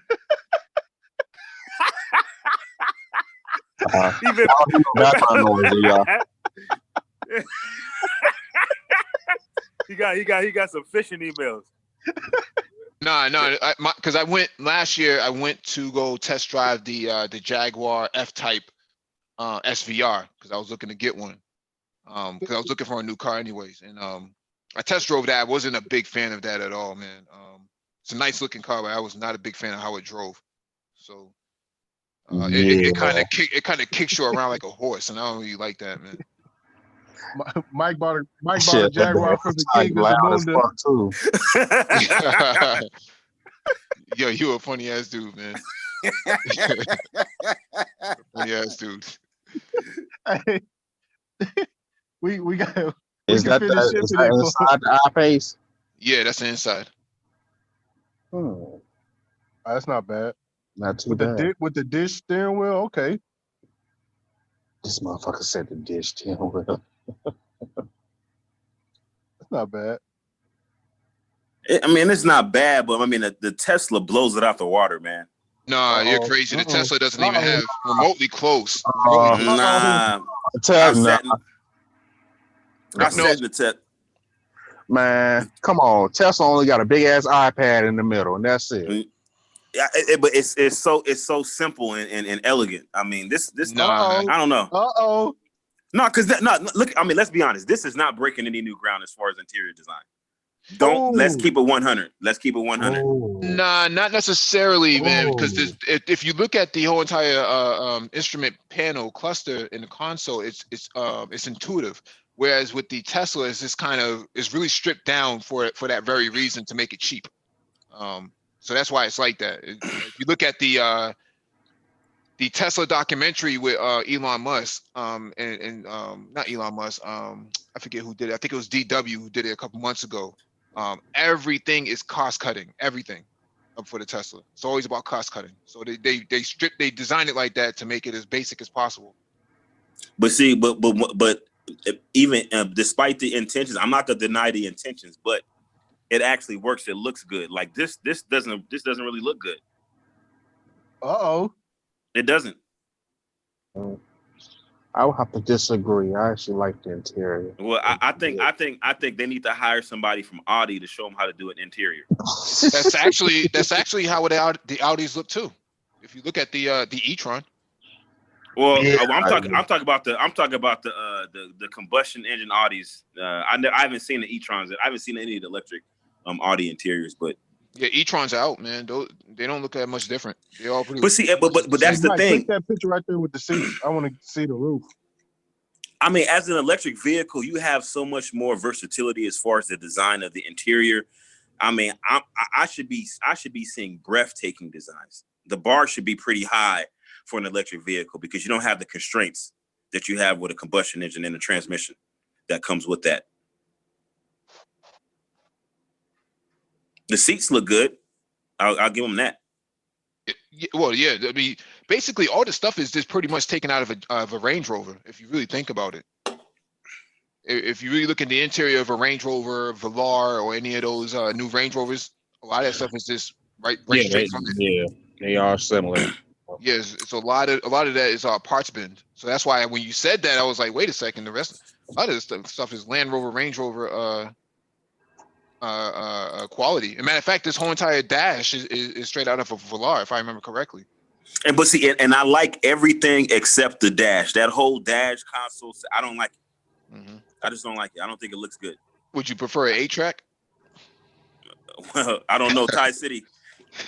Hey man, you gotta ask Tie City that. Man.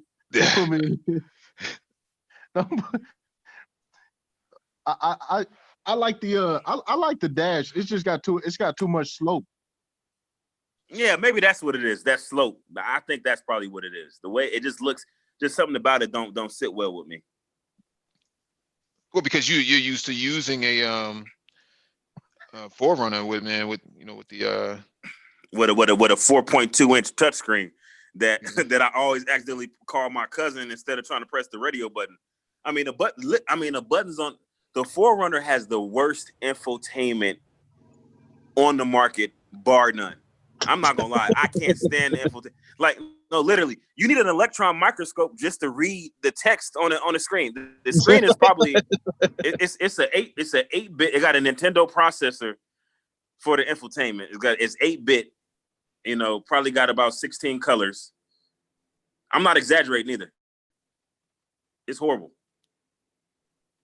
Mm-hmm. I'm not too crazy on like infotainment system and stuff like that. Well, this is coming from a guy who restores freaking Styrions, man. Come on. Yeah, but I ain't going. I don't go nuts for all. I like super simple type stuff. Yeah, like a AM FM with a tape deck. Yeah, like what you got. Yeah, I get it, Ty. Mm-hmm. Column shifter, crank windows, 4-speed manual transmission. Yeah, we get it. Baby brakes. Yeah. So something like this, man, with the Vossen wheels on it, concave sort of style, man, lowered on some airbags, with the airbags leaking and I can't get it back up. Oh, you might go coilovers. Put a decent set of coilovers on there. Hey, but you know what? Some of the Range Rovers come with a airbag suspension standard, and you may just have to like do the Jaguars come with that too? I'm not sure. Not only the Jaguar F-Pace comes with that. Oh, okay. Not this car. This is something radically different. I think this comes with magnetic suspension. Oh, damn! There you go. Yeah, I would have to get I would have to bolt on an electric charger to the side of my house because I don't have anything on there right now. Even though I have power at the door, but not anything set up for charging. So you know what this looks like, Mike? This looks like what an evolution of the Lexus. Which one was that Lexus? That little hatchback. The CT. The hybrid. The CT. Now this looks like what the Lexus CT200H Evolution should have been. Yeah. Like Lexus should have evolved the CT200H to look like this. With obviously with Lexus styling cues, but Jaguar basically just stole the CT200 Thunder. Mm-hmm. And this is just the first of the next few vehicles they got coming out after next year, man. Although Volvo just put out the XC40 electric too. I saw that. I saw that. But and that one has the only problem with that one is that it doesn't have the range. It has the horsepower, 410 horsepower.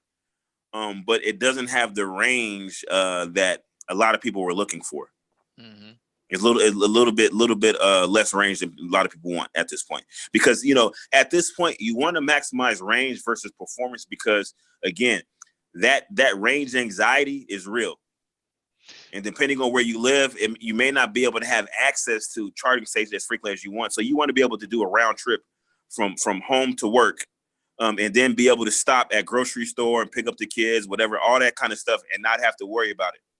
As long as you don't gun it around, you won't have to have that much range anxiety. I think the problem is that a lot of people drive it like it's a gas car and not like it's supposed to, like an electric car. Electric cars, you're not supposed to bolt it all around. With gas cars, man, people just flood it, they gun it, and then they essentially drain that battery, especially in winter, right? So in winter time, you're going to get less mileage because of the battery and the weather.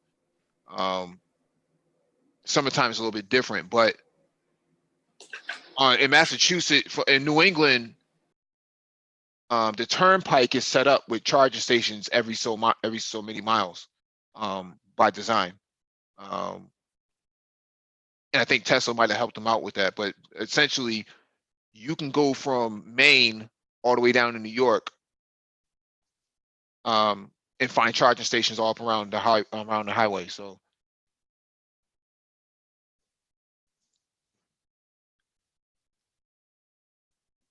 That's the picture right there. That's the picture right there. Which one?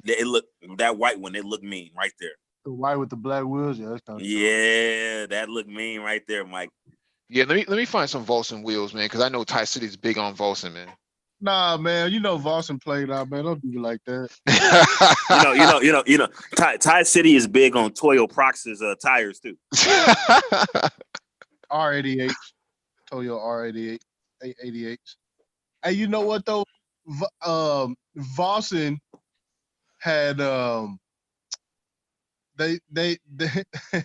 they tried to they had people bootlegging their wheels, and when they came down to it, what happened was they couldn't stop the people from making the wheels because the wheels was made in the same factory as the real ones, the fake ones was.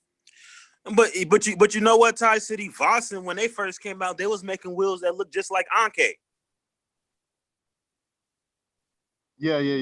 I mean, yeah. So how can they get mad somebody knocking off their wheels when they knocked off Anke? That's how they got on anyway. No, the funny thing is they couldn't stop the people who from bootlegging their shit because it was coming from the same factory. Well, you know what, Tie City, a lot of the bootleg merchandise period, like we get the fake some of the fake Nikes and the fake Jordans and stuff like that. So a lot of those are made in the same factories too. What they do is they make it after hours. Yeah. Well, I mean, Tie City would know from those True Religions, with the horseshoe upside down, man. No, he got it ain't a horseshoe. He got a goat shoe. On the side of his well, Tie is B1, so.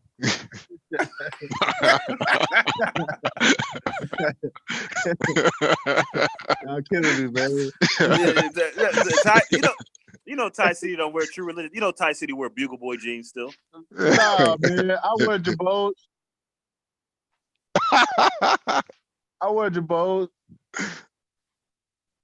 Tie City wear Bugle Boy and Fubu Platinum. Nah, he's still wearing the Nietzsche. Hey,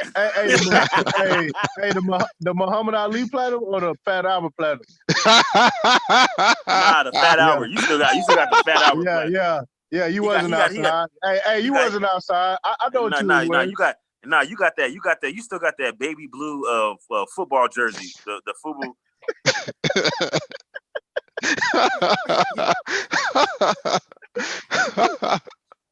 Oh man.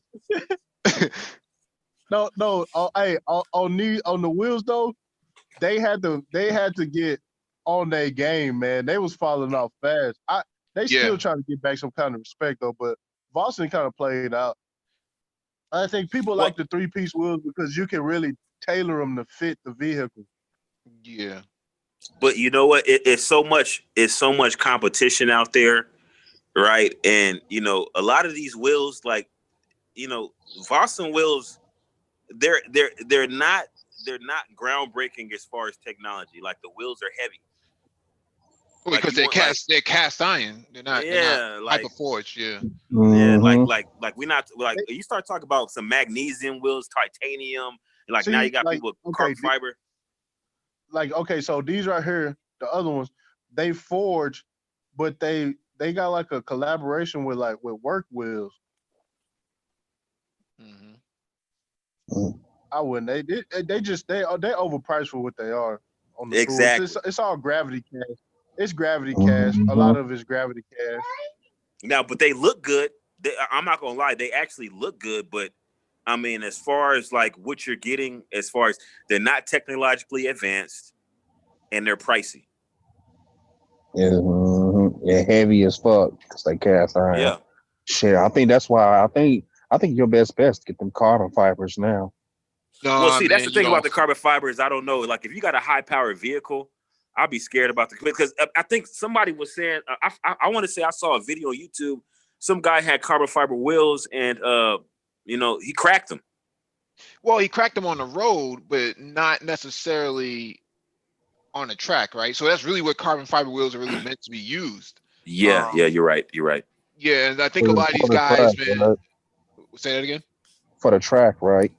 Yeah, that's the only real place that it's actually beneficial because of the lightweight, right? I think it is supposed to be 60%, up to 60% lighter than aluminum.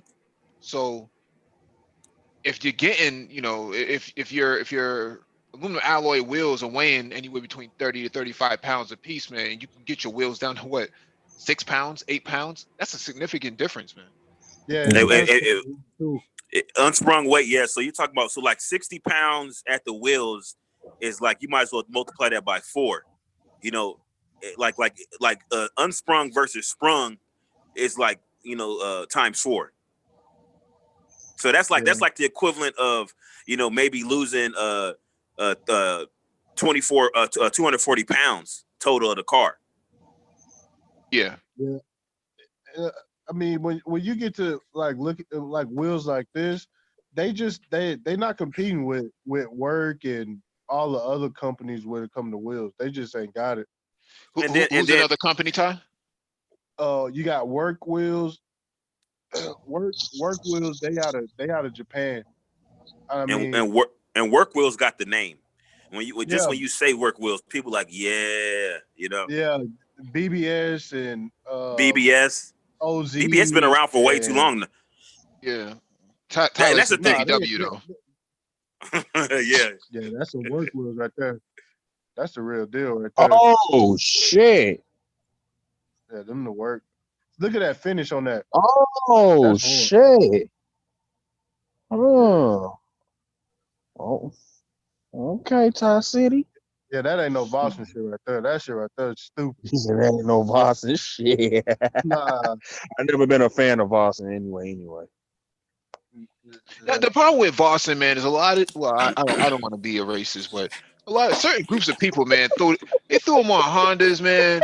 Honda all clapped out, but you got shiny Boston wheels on there. Look, what are you doing? What are you doing, dog? Hey, look up. Don't look up, but whenever you get some time, look up CCW wheels. They had a whole scandal about this. You said look up BBW. What'd you say, Ty City?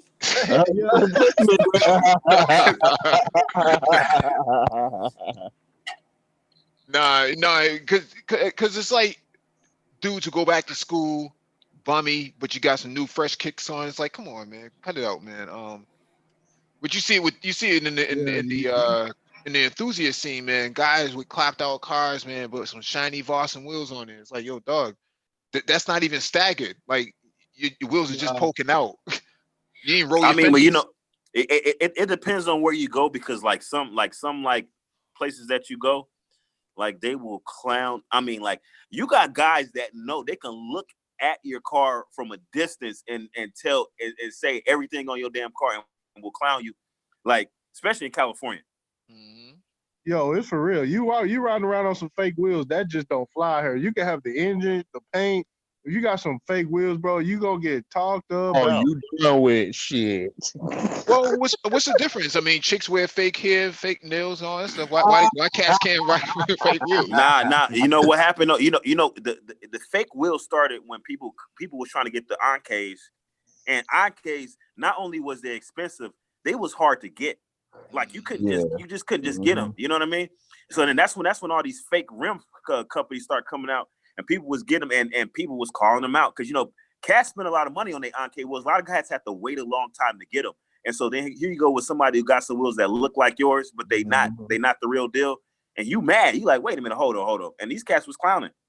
It's kind of like the cats that. Yeah, go ahead. I was gonna say I've seen a lot of fights over wheels. Yeah, crazy, man. Crazy. I've seen cats on the side of the road, man, with their wheels half broken because they were die cast metal. They wasn't the real deal, man. Yep. See them equips, that's the classic stuff right there. Some of them arcades, you had to wait like 90 days for 90, man. Some cats have to wait, like depending on which ones you want. Like if you want the gold Ancaves, man, some of these cats waited a year to get those. Oh, right. Well, down here it wasn't really gold. I know what you're talking about, but Oh, that's nice. That's that Datsun right there. Yep. Oh, that's what Tie City's been talking about. Well, but Tie Cities don't look like that. Tie Cities don't look like that. I know it don't. All my shit got work. Will relax. Okay, I want to see receipts. Where the receipts, Ty City? Because I think you lying. Yep. Quiet. Hold on. Oh, you getting them? Okay. Hey, come on, fam. Don't do me like that, bro. You know what I'm saying?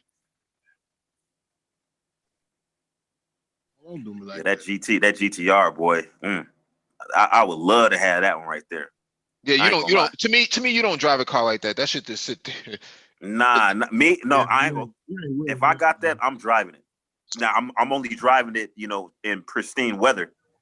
I'm not driving it when it's raining. I'm not driving when it's windy or cold or anything like that. But I will drive that. Now I'm pulling up their cars and coffee, and that's it, man. And you don't want to go. That's the last place you want to go. All these Mustang drivers, that car and coffee.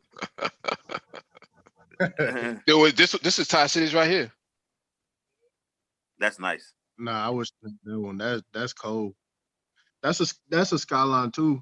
Mm-hmm. But you know what though? Whoever owned that, I bet you whoever owned that probably like 60 years old. I could tell by the way they did it. That's an older cat that owned that. Is it an older cat that owns this one too, or is it Tie City? Nah, that's somebody younger on that one. That's somebody younger. I would never paint the fender flares, bro. I would never paint the fender flares, bro. Sure about that? Yeah, I'm sure. That's more Mike right there. Go back, Mike. What's that? Yeah, go back. What was nah? No. I see how you is, Mike. You got control of the mouse. I see how you is, Mike. What are you talking about? How you is, Mike? I'm calling you out now, Mike. I done figured you out now, Mike. You know exactly what I'm talking about. All the way to the far right. Let's go. All the way to the far right. Yeah. That's you in the far right. The black car at the far right. Oh, you talking about? Is that one of them K cars? Yeah, Mike don't want to click it though. We talking about the key car. The key car? Yeah, that's Mike all day right there. Oh, here comes this dude, man. There comes this dude. Hey, but Mike. Let's keep it 100. Look how close the seats is. Hold on, but let's keep it 100, Mike. That car, it does have the body lines of a Volkswagen Beetle. Nah, this is more of a 356 Porsche, if anything, man. Well, Porsche and Porsche and Volkswagen was kind of like they closely related. Yeah, it wasn't exactly a menage a trois, but it was, I would say that in modern form, this is more of a first generation Audi TT. So that's a lot of body lines and stuff that's similar to it. I don't even know what kind of car this is though. Was it Daihatsu? Is that a Daihatsu? It's hell no. That's what it is. No, really, no. Thai City, was that a Daihatsu? I think that's a Daihatsu. Nah,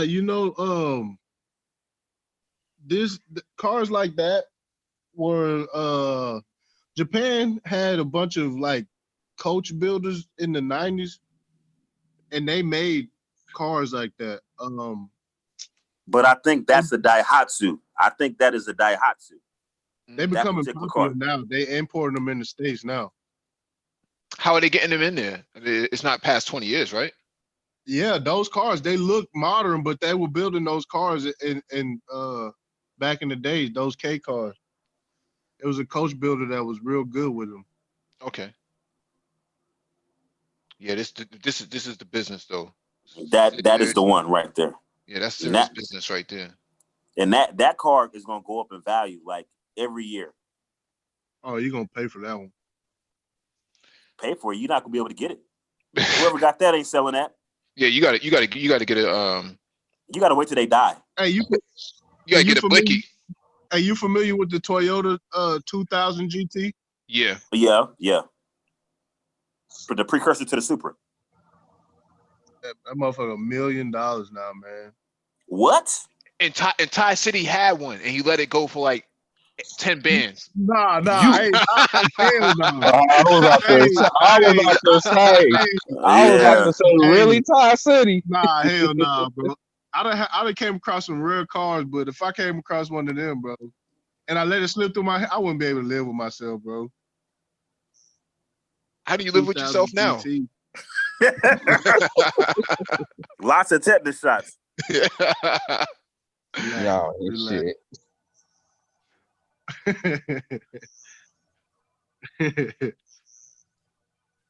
But yeah, man, I don't see any. I mean, I guess because you guys must associate my my demeanor with this, man. I don't know. I don't see anything attractive about this car at all. Yeah, that car looks like something like a real classy brother like yourself, a tech guy, classy tech guy with the top down. That's you, Mike. Now, mind you, Mike, I don't think you could fit in that car. Nah, man. They would have to cut the trunk out. Hold on. Please tell me that's not a Fiat. Nah, it's not a Fiat. It's a Japanese car, but I don't. Thai City doesn't know what it is. Thai City says a coach builder, but I think that shit looks similar to a Fiat too. What kind of engine was in there? I think that has a 3-cylinder engine in it. That car right there, those K cars, they all had 3-cylinder, like 600. Was it 600 or 660 cc? Thai City, the K cars. Yeah, there was around 600 cc's with the government. Yeah, the government put limitations on them, made them around there. There was like 600 or 660 cc's, and I think they ranged anywhere between 40, I think 43 horsepower, and some of them went up to like 60 horsepower, like the most powerful one. So they wasn't very powerful. 0 to 60 times, you're talking like 15, 16 seconds, 0 to 60s. They weren't like performers, but I mean they were fun to drive because they were small and lightweight. Hey Ty, what it do with this one, man?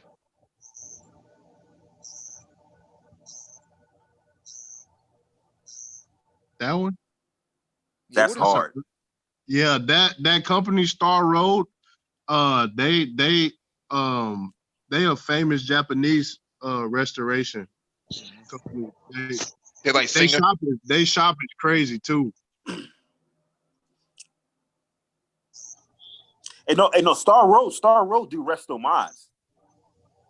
Yeah, they do resto mods too, but I mean they cold. See, that's the one I like right there. That's the one I like. I like that one right there. Yeah, that's an A86. Yeah, but I like the one that had the actual trunk, not the hatchback. The other one. Yeah, I didn't like the hatchback, but I like this one right here. I don't like that one. I don't like those. Yeah. But if I ever got a hold of that one right there, I gotta get back into my old Facebook, man. I need that one. That's the one I need right there. Yeah, that's that one's got the Levine front without the pop-up lights. See, that one got the pop-up lights. The other one's got the fixed lights. That's a Terudo. Yeah. The other one, Levine.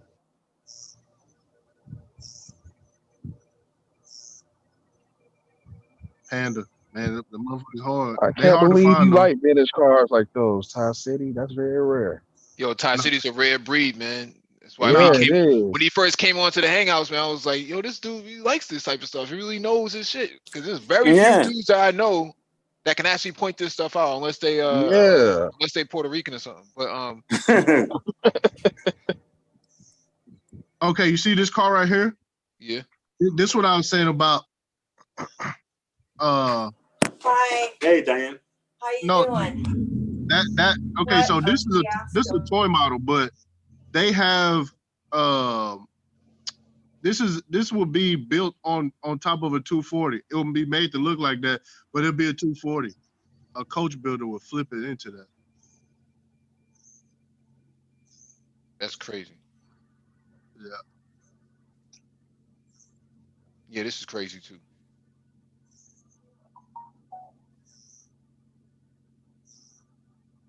Yeah, that so on the back of these, right, that body line, see it on that Skyline, the old one, Okay. the silver one you just had. All right. Now that body line goes straight across. They actually cut that to make that wheel arch round. Okay. And it's the ugliest thing. It'll throw you off if you ever see one that's original. That body line going straight across the top of the tires, like it's Okay. weird. Yeah, but you're gonna pay for that one, man. Oh, Ty City had one of these before too. Yeah, I had the coupe. I didn't have the fastback. I'm cool on the CRX. That 510 sedan, that's hard. Yeah.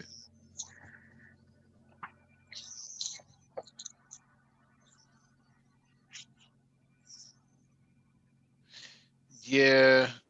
That's all you right there, Mike. Nah, man. I've never been a fan of those, man. Never, man. Never been a fan of those. So. I be seeing, I be seeing dudes try to shove that LS up in there, man. It's like, yo, that ain't fitting right, bro. It's not fitting up in there. Nah, I wouldn't do it either. I don't like those cars. I do not like the Miatas. I don't like the Miatas. Yeah, I've never been a fan of them, man. Never been a fan at all. So, but let's go back through our works. Yeah, that's the vintage lineup. That they brought that wheel back. That wheel right there, they brought it back from like it was an old wheel, and they became real rare. And they just out of nowhere popped up at SEMA, and everybody went nuts for it. Yeah, what's old is new. I guess that's the new model. Yeah, but the luxury stuff from work is phenomenal, man. They just set cars off all day.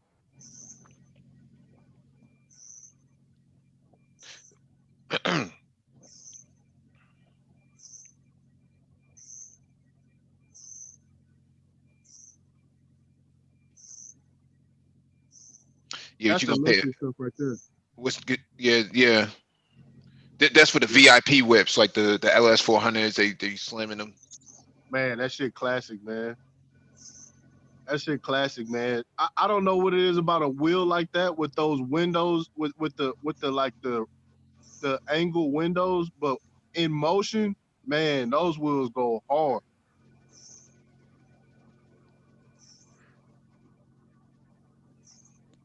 Look at the machine finish on that face, man. Mm-hmm. That ain't no play. I wouldn't be caught dead in one of these vans though.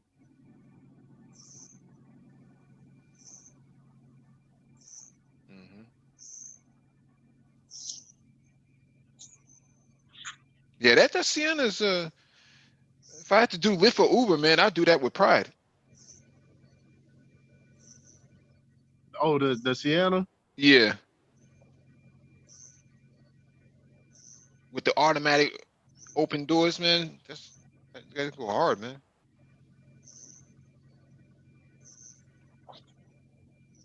They Mike, be don't giving do you don't extra do tips. Shit. don't do an Uber, fam. Don't do an Uber, fam.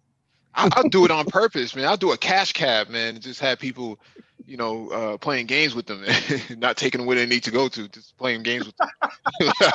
Hey, you gonna fuck Driving around and around get double tip shit. They'll, Yeah, they'll but double tip driving your around ass. asking trivia questions. yeah, if I was a bottom shelf Brad, The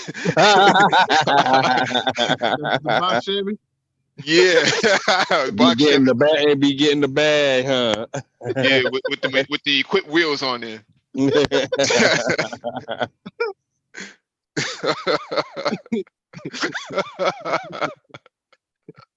On my Paul Wall stuff with aluminum foil in my mouth for a grill. Scooping on everything moving, goddamn. Oh man, be like that dude from VH1. What's the name of that show? Hooligans or something like that. What's the name of that VH1 show, man? With the white boy on there with the fitted hat on. Oh man. Yeah. Rob Dyrdek. Yeah. Yeah. That's what they like, right? Yeah, that's it. That's it right there. That's it. Hey, this that's I'm not racist. I got a black bodyguard. my Jordans are black. Yeah. Oh Yeah, man. yeah. Yeah, these go hard on like a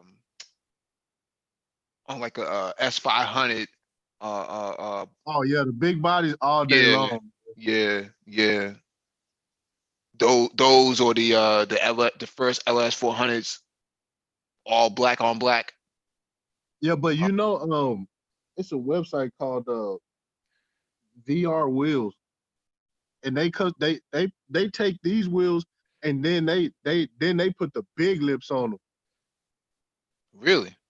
Yeah, VR Wheels. Because these aren't three pieces, right? Oh yeah, those three piece. Okay. Those three piece, but work might make a lip maybe like 2.5, but VR Wheels and three piece.us, they put the big lips on there. You see a car, and the older cars would look like they was made for them though. The old Mercedes, they'll have like a 6-inch lip on them. That NSX tough. Yeah. The price is going up dramatically on these joints, man. I remember you can get them for like 30 bins. Yeah, 25, 30 bins. Now, man, them joints is up there 65, 70, 100 bins. Damn. Wow. Oh man, with a manual transmission, you gonna pay. Yeah. You know what's so good? The NSX, the design is so kit. timeless on it. That one got the kit. That design is so timeless though. Like even now, the car looks current. Yeah. It aged very well. They nailed it. They knocked it out the park. That's one car that they actually nailed. But I wonder is it that they nailed it, or is it was so rare that it was literally ahead of its time. I'll say that. Yeah, it's so rare. Because you can say this. That car looks like a race car, bro. Not, you know what I'm saying? Like that car looked like it was, and it was so simplistic. Like all the body lines are just work. Yeah. Yeah, it's classic, especially with the pop-up lights. You like the pop-up lights? Absolutely. Yeah, I like the last generation one that had the flat lights. Yeah. The fixed recessed and lights. that's the NSX, right? Yeah, that's an NSX. Yeah. Okay. Yeah, like the last how much that one is? Like Oh man, this one right here. This one's probably right here is probably way over 100. Yeah, but I mean, but you can get an NSX like that year for like maybe like in the 60s, like low mileage 60s. Yeah. There's a but big that's price the thing, premium though. on it right now. Mileage don't even affect those cars like Yeah. that. No, they don't. That's what I'm saying. That they just going up just sporadically. Just it's out of control, man. Because I've been looking at NSXs since 2017, and they're asking way too much for the new ones. The new ones is ridiculously expensive, but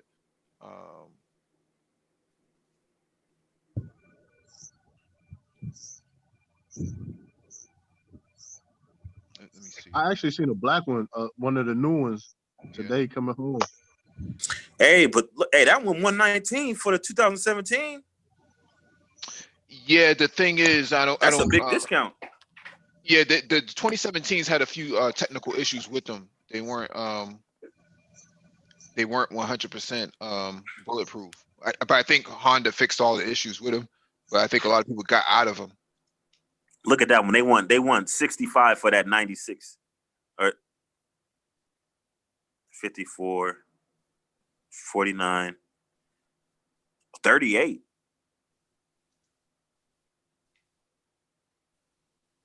Oh, that's not bad.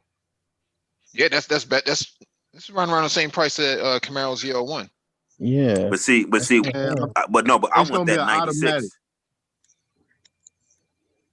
Oh yeah, I wouldn't even consider automatic. Period. Yeah. Come No, on, but that's see. what I'm saying. When you see them for 38 and 40, they be automatic. You know what I saw yesterday, or day before yesterday. I saw somebody with an NSX. I mean, Acura Integra, like a 95. You know, they had it all kitted out. I looked on the inside. They had a automatic transmission. I said, "Oh, y'all false flagging. Get out of here." I was so disappointed. Who taught you how to drive stick, Thai City? My granddaddy, he used to let me drive to the stove. Wow. I just figured it out, really. You got to You know who taught me? traffic? You know who taught me? A lady at my church taught me how to drive a stick. What happened was that she was like in charge of like the children's church, and like we would go like on little outings, and she had like a truck with a bench seat, and you know we'd be riding dirty. It'd be like 5 kids in the front seat, you know, and then they had the little jump seats in the back, have like 4 kids in the back, and so it was not enough room. I was sitting on a stick shift, and so she would just tell me, you know, here, you shift it like this, and so I would just shift the car because it was literally we was packed in there like sardines. And so after that, I was like, man, I know how to drive a stick. And so I just started driving a stick after that. Once I got my cars, see, that's the one I like. I like the one with the fixed lights. That one got a wide body kit on it. Well, they trying to make this one look like a Ferrari. Well, what happens is a lot of people can't do the body work on the aluminum, so they put these kits on them, like after they have like an accident or something. But you know, the only thing, the big issue about the NSX that really disappointed me was that the actual engine layout was not longitudinal. It was transverse. And I know that seems like something trivial, but yeah, but that it put all the it centralized the weight though. Even still, like for me, like certain things are form over function, and one thing, same thing. You know, with the MR2s and Fieros, they're transverse mounted. I want the longitudinally mounted, so that way when I pop that hood, it looks good. I'm a stickler for that. I mean, they could have gave it more power. That's my only gripe. But they got superchargers from though, right? Comtech, right? Or whatever the name. Yeah, Comtech, but I mean, I think Comtech out of business now, I think. But you can still find a supercharger though, right? But you know what though? Think about this though, Ty. Think about this, Thai City. You can drive that NSX balls to the wall 100%, and it won't be too much car for you. Like you start talking about adding more horsepower, then it's like you're not really driving at 100%. Almost like a motorcycle. Like I could drive a 600 at like 100%, but like 1,000 cc, I can't drive at 100% because it's a lot of bike. You know what I mean? Yeah. I think that's what added to the mystique of this car too. Is it had that what if kind of factor to it. You know what I'm saying? It kind of left people open after driving it. You know what? Now that I look at it, Ty City, I think you're right. I think the pop-up lights are better. Yeah, well, this is a disaster. I don't know why it looks like this because other cars don't look like That's that. how they look. That's how they That, look. that's the 2000. No, okay. So Mike, what happened is, what you're looking at is like a 2005 model-ish, right? What happened is that they had the old models with the pop-up lights. They had a kit that you could put fixed lights on the old ones, and those lights look different. Okay. You see what I'm saying? Okay. Yeah, they from that era where headlights had to be headlights weren't how they are now. So on the aerodynamic car, you had to pretty much tuck the headlights away because of the headlight architecture that they had at the time. Now the RX-7 was another car that had the pop-up lights, and they had the kit to get the flush light. Oh, and matter of fact, the Pontiac Firebird had the kit too. Pontiac Firebird from around that time frame had the pop-up lights too, and they had the kit that you're gonna put the flush mount lights on it. I like pop-up headlights though. You like the nostalgic look. Okay, no, go to the 92. Yeah, it's hey, more Mike, go to that 92. That one got a kit on it. Go to that one. Yeah, click on that one. See, that's the kit. That's aftermarket. That's a whole body kit though. That's crazy. Yeah, but they got the lights too. The lights, those are not factory lights. The wheels hard. Yeah, those wheels, yeah. Yeah, that kit ain't fitted right. Who put that kit on? You put that kit on, Ty City? That look like your work. Yeah. Oh No, yeah, you ain't rocking with it. You know what? Matter of fact, that looked like Complex design handiwork right there. Where Complex at? Nah, man. Complex been wrenching on that car. I know Complex work when I see it. Well, you know what it is, man. If you don't get it right, man, that's to me it loses the value almost immediately. Oh yeah. That kit is poorly done. Even if you can take it off, right? I mean, I'm not paying 199 bands for that. That's just crazy. You know what? Somebody. I think that one might have some. That one right there might have a lot of engine work to it. Interior is custom. That's all it says.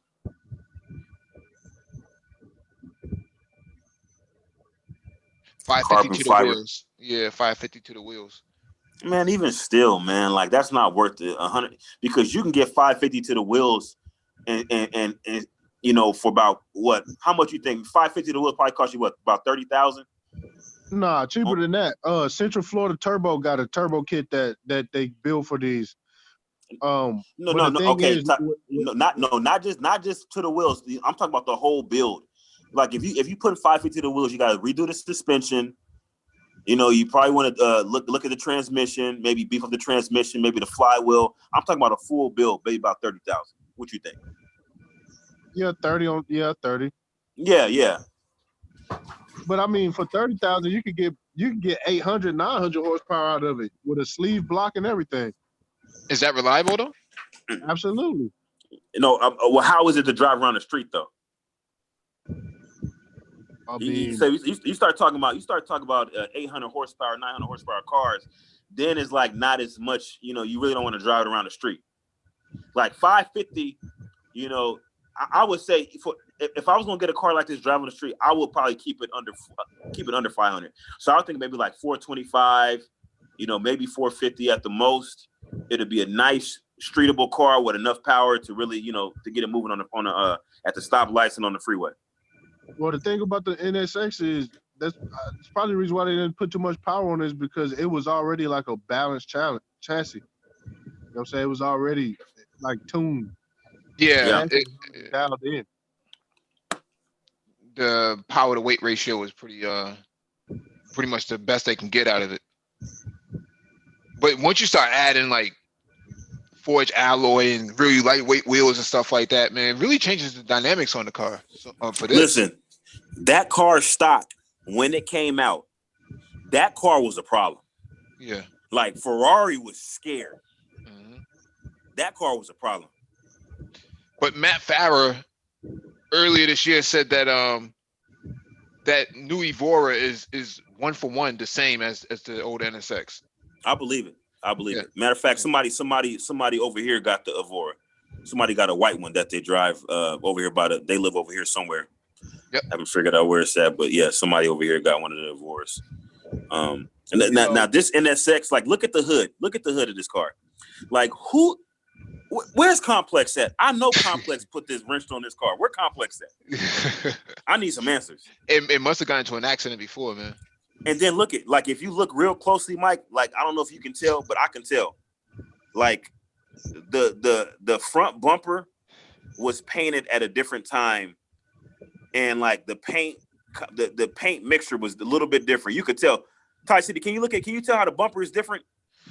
Maybe it's fiberglass, maybe it's carbon fiber. The gaps are off. No, but not well, the gap. Obviously the gaps, but I'm talking about the color. Look at the color of the bumper versus the color of the rest of the car. Oh yeah. You can tell. That and then they trying to charge $100. Like, when you talk about $199,000 for a car, the car got to be perfect. Yeah. Like that car. Like, I want to know who's gonna buy that car. I want to see the idiot that paid $199,000 for that car. Hey, you know what, man? I'm gonna tell you something. The way a manual NSX is hard to find, bro. Somebody gonna buy that car. Not at 199. Yeah, 130. 130. Yeah, 130 would be nice. Yeah. Yeah, but even still, that's Porsche turbo territory. Yeah, but see, 130. See, but think about it is that whoever buy that car, gotta fix all the nonsense that they've done to the car, and like, there's no telling what type of fit and finish is on the inside, because it said custom interior, so it could be some nonsense going on inside the car too. I wouldn't buy it. Yeah, I wouldn't buy it either. And then on top of that, I want to look underneath the car and see what the condition is underneath, because that car probably toe up underneath. Yeah, I mean, like it's an all aluminum car, so a lot of these cars we have in these body kits, they got body kits because you can't repair it. And so with another thing with these aluminum cars is when they put those body kits, you can't bond that fiberglass to the aluminum, so it's exactly. That's the big problem. But you know what though? Now they got the 3D printers, and they got big 3D printers now. So like, you could probably like make some of these parts, get somebody, if you got the budget for it, you can, like, you ain't got to do the body kit route. If you want to restore it to its like natural state, you can do it in aluminum now with 3D printing.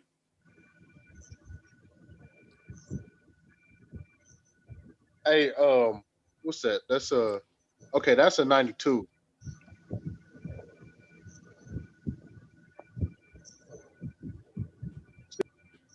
See, the other one had it had that Mugen that Mugen body kit from Japan on it.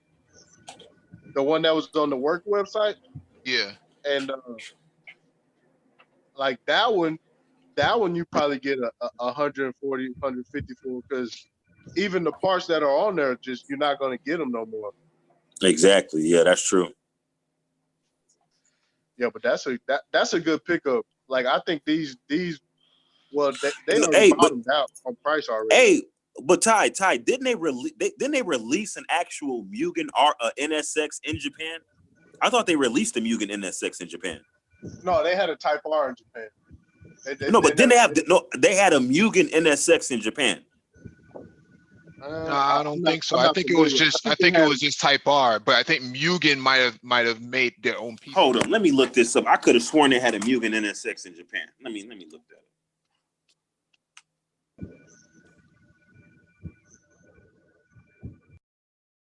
Hey, Mike. Yes, sir. see what them the LFA is going for. If it's any of them for sale. Oh man, LFA's are 400 and up, man. I was reading an article about an LFA that's still at the dealership, bro. Yeah, that's not And uncommon. they marking it up even more. They keep marking it up. Yeah, LFA's are 400 and up, man. You're not gonna get it for anything less than 400. Dang, man. Here you go, right here. 450, 469, 527, 569. You're not gonna get it for less than 400. The people who are buying them, man, museums and whatnot. Stashing them. Well, museums too. A lot of museums are buying them because they can.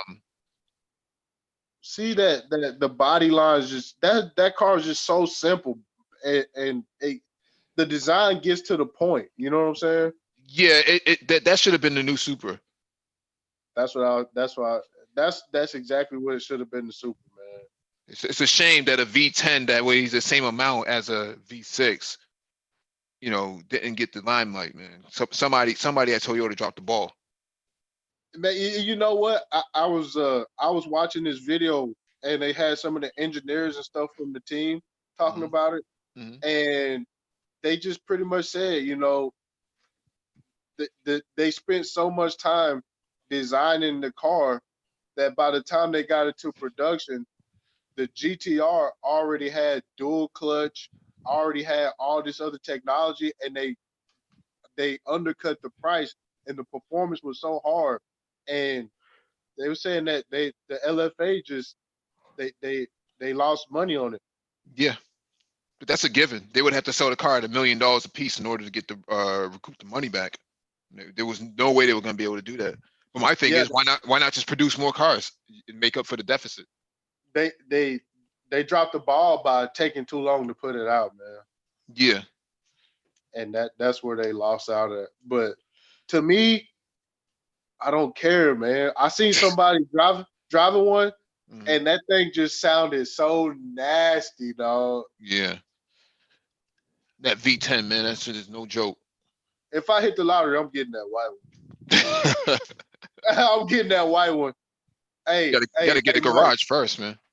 Hey, Mike. Oh no, I heard that, Mike. No, I see y'all got a little slick shit, but don't be mad when y'all. Hey, Mike. When you see one stand out with the deep dish wheels on it, you already know what happened. Oh man, if that's you, man, you'll drive the value of the LFA across the world, man. People be trying to search you down, doxing them, like, where is he? Where is this nigga? I'll even try to make the exhaust even louder, Mike. Now that I can agree with. Because it's already an F1. It's already an F1 engine in exhaust. So what more can you get out of it? I wanted 142 decibels at idle. Bro, when they drive these cars and they downshift and punch it, the man say, okay, this car is worth this much money. Yeah, it is. It is. It is. Trust me, if this shit sold for 100 G's, it will blow everything out the water. Lamborghini would have to close up shop because ain't no way they can compete with that. Hey, I mean, woo! Look at that. That one's got 200. That yellow one got 227 miles on it. Nah, that's just sitting in the showroom. That ain't never been bought. None of those cars have been bought. The one with 827 miles, that's somebody who's test driving it, right? Those are people who test drove the thing. 1,800 miles, that's a dealership. That car has never been registered. There's no way somebody bought it and then drove it 100 miles a year. That just never happened. I have to get that white one, man. Just look at the depth of those vents and stuff, man. That is hard, bro. Yeah. But they said that the Lexus RCF, I think that's the name of it, the model. Yeah, RCF. Yep. Yeah, it's supposed to be the post cursor to it, I guess. Man. Yeah, it's like an affordable version of it. Yeah, that the RCF is hard. I mean, like a matter of fact, it's a couple people out here that got them.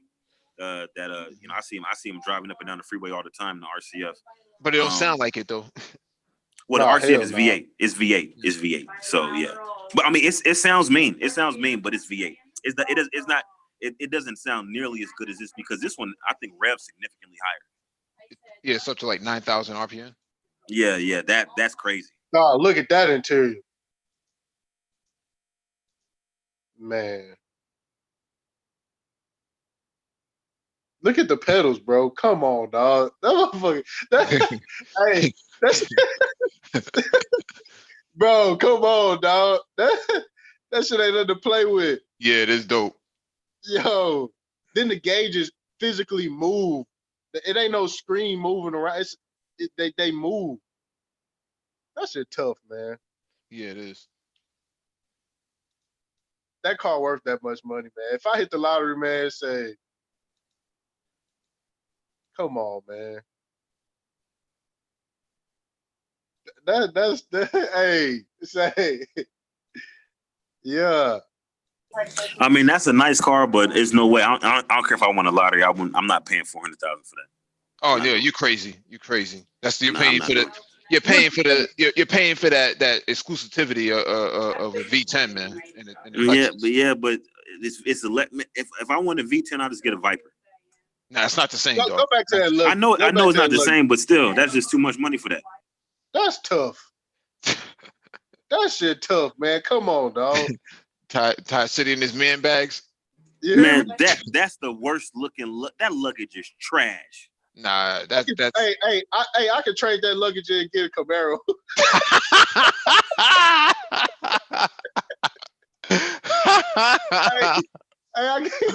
I can have an RSSS tomorrow.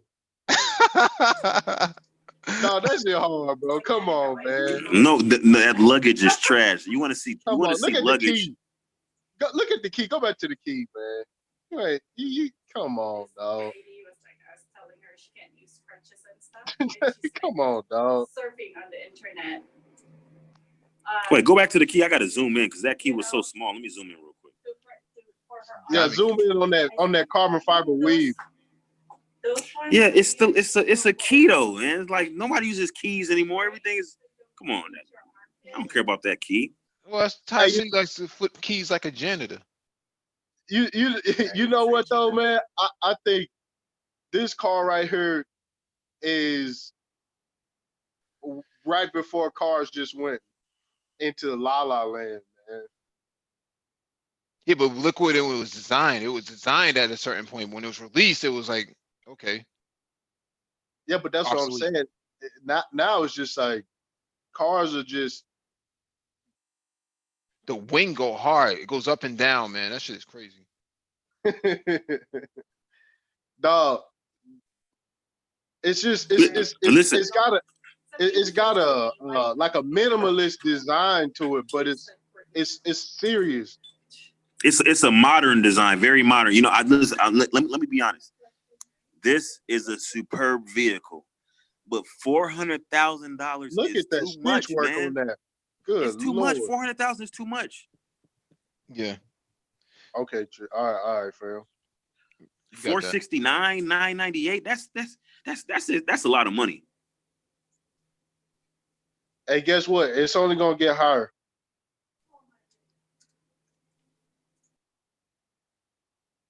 Who's the RCF?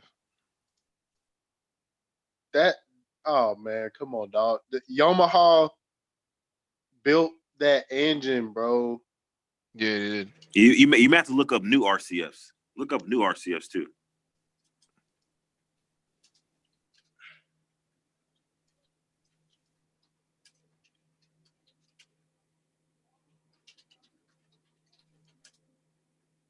Yeah, I'll be cool with the RCF. Yeah, 460, that's too much. I'll just give me the RCF and call it a day. They're not even in the same universe, bro. Oh no, hey Mike, you got it on Acura. You got to change the brand to Toyota. I mean, no, it was Lexus. On Toyota. I mean, it was on Lexus. Lexus. Yeah, it was on Lexus. It dropped it. It said there was nothing there. So try to include new and used models. You can only do one. Oh. Nationwide, okay. There you go. Yeah, it's not the same. Yeah, it's not the same, fam. And no, it's definitely not the same. But I mean, like, I'll be cool with that. You know, Yeah, but I can't justify that price. But when I say the same, I mean it's not like, oh, you bought some Jordans, man. It was made in Dominican Republic, and nobody can't really tell the difference because they ain't looking at your feet. Nah, with this, man, you pull up, man. They know that's not an LFA. Well, no, you know what this is. You know what this is. This is like, instead of buying the Jordans, you bought some Jumpmans.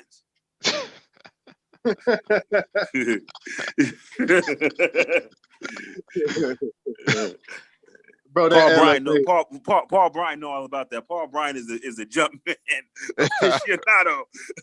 Oh man. Hey, Trish, I just want you to know that LFA is totally worth it, man. Oh man. Yeah, I think the website has some bugs to it. Interesting. Would you drive the LFA? Like, just take that No. motherfucker out and just put miles on that motherfucker? No. You wouldn't? No, I would just rev it up in my driveway and then bring it back in the garage. Not me. I'll put that bitch out on the highway, man. You know me, Mike. I'm gonna tear it up. Oh, of course. And then you get those speeding tickets that you've been so deserving. I'm gonna tear it. I'm gonna go out there and tear it up. Nah, see, cars like that, man. Don't record it, because you put that on YouTube, man. People be like, I ain't buying that for 400 plus, man. I'm definitely gonna short ball him short. Oh, it'll never be for sale again. That's what you pass down. You pass shit like that down. Yeah. See, I don't, man. I don't think I don't like these, dog. I look at the proportions of just like the hood looks like a weird nose or something, dog. Yeah, design is over exaggerated. Big ass grill and everything. It's just over exaggerated. I mean, you really want the LC 500. The LC 500. But it's a different type of car. Yeah, but that's a cruiser. That's a cruiser. Grand Tour. Yeah. Grand Tour, yeah. Yeah. That's a cruiser. I gotta get but yeah. Go ahead, say what you gonna say. All right, man. No, that's it. We good. All right, man. Yeah, thank you all for joining us, man. Peace and shalom.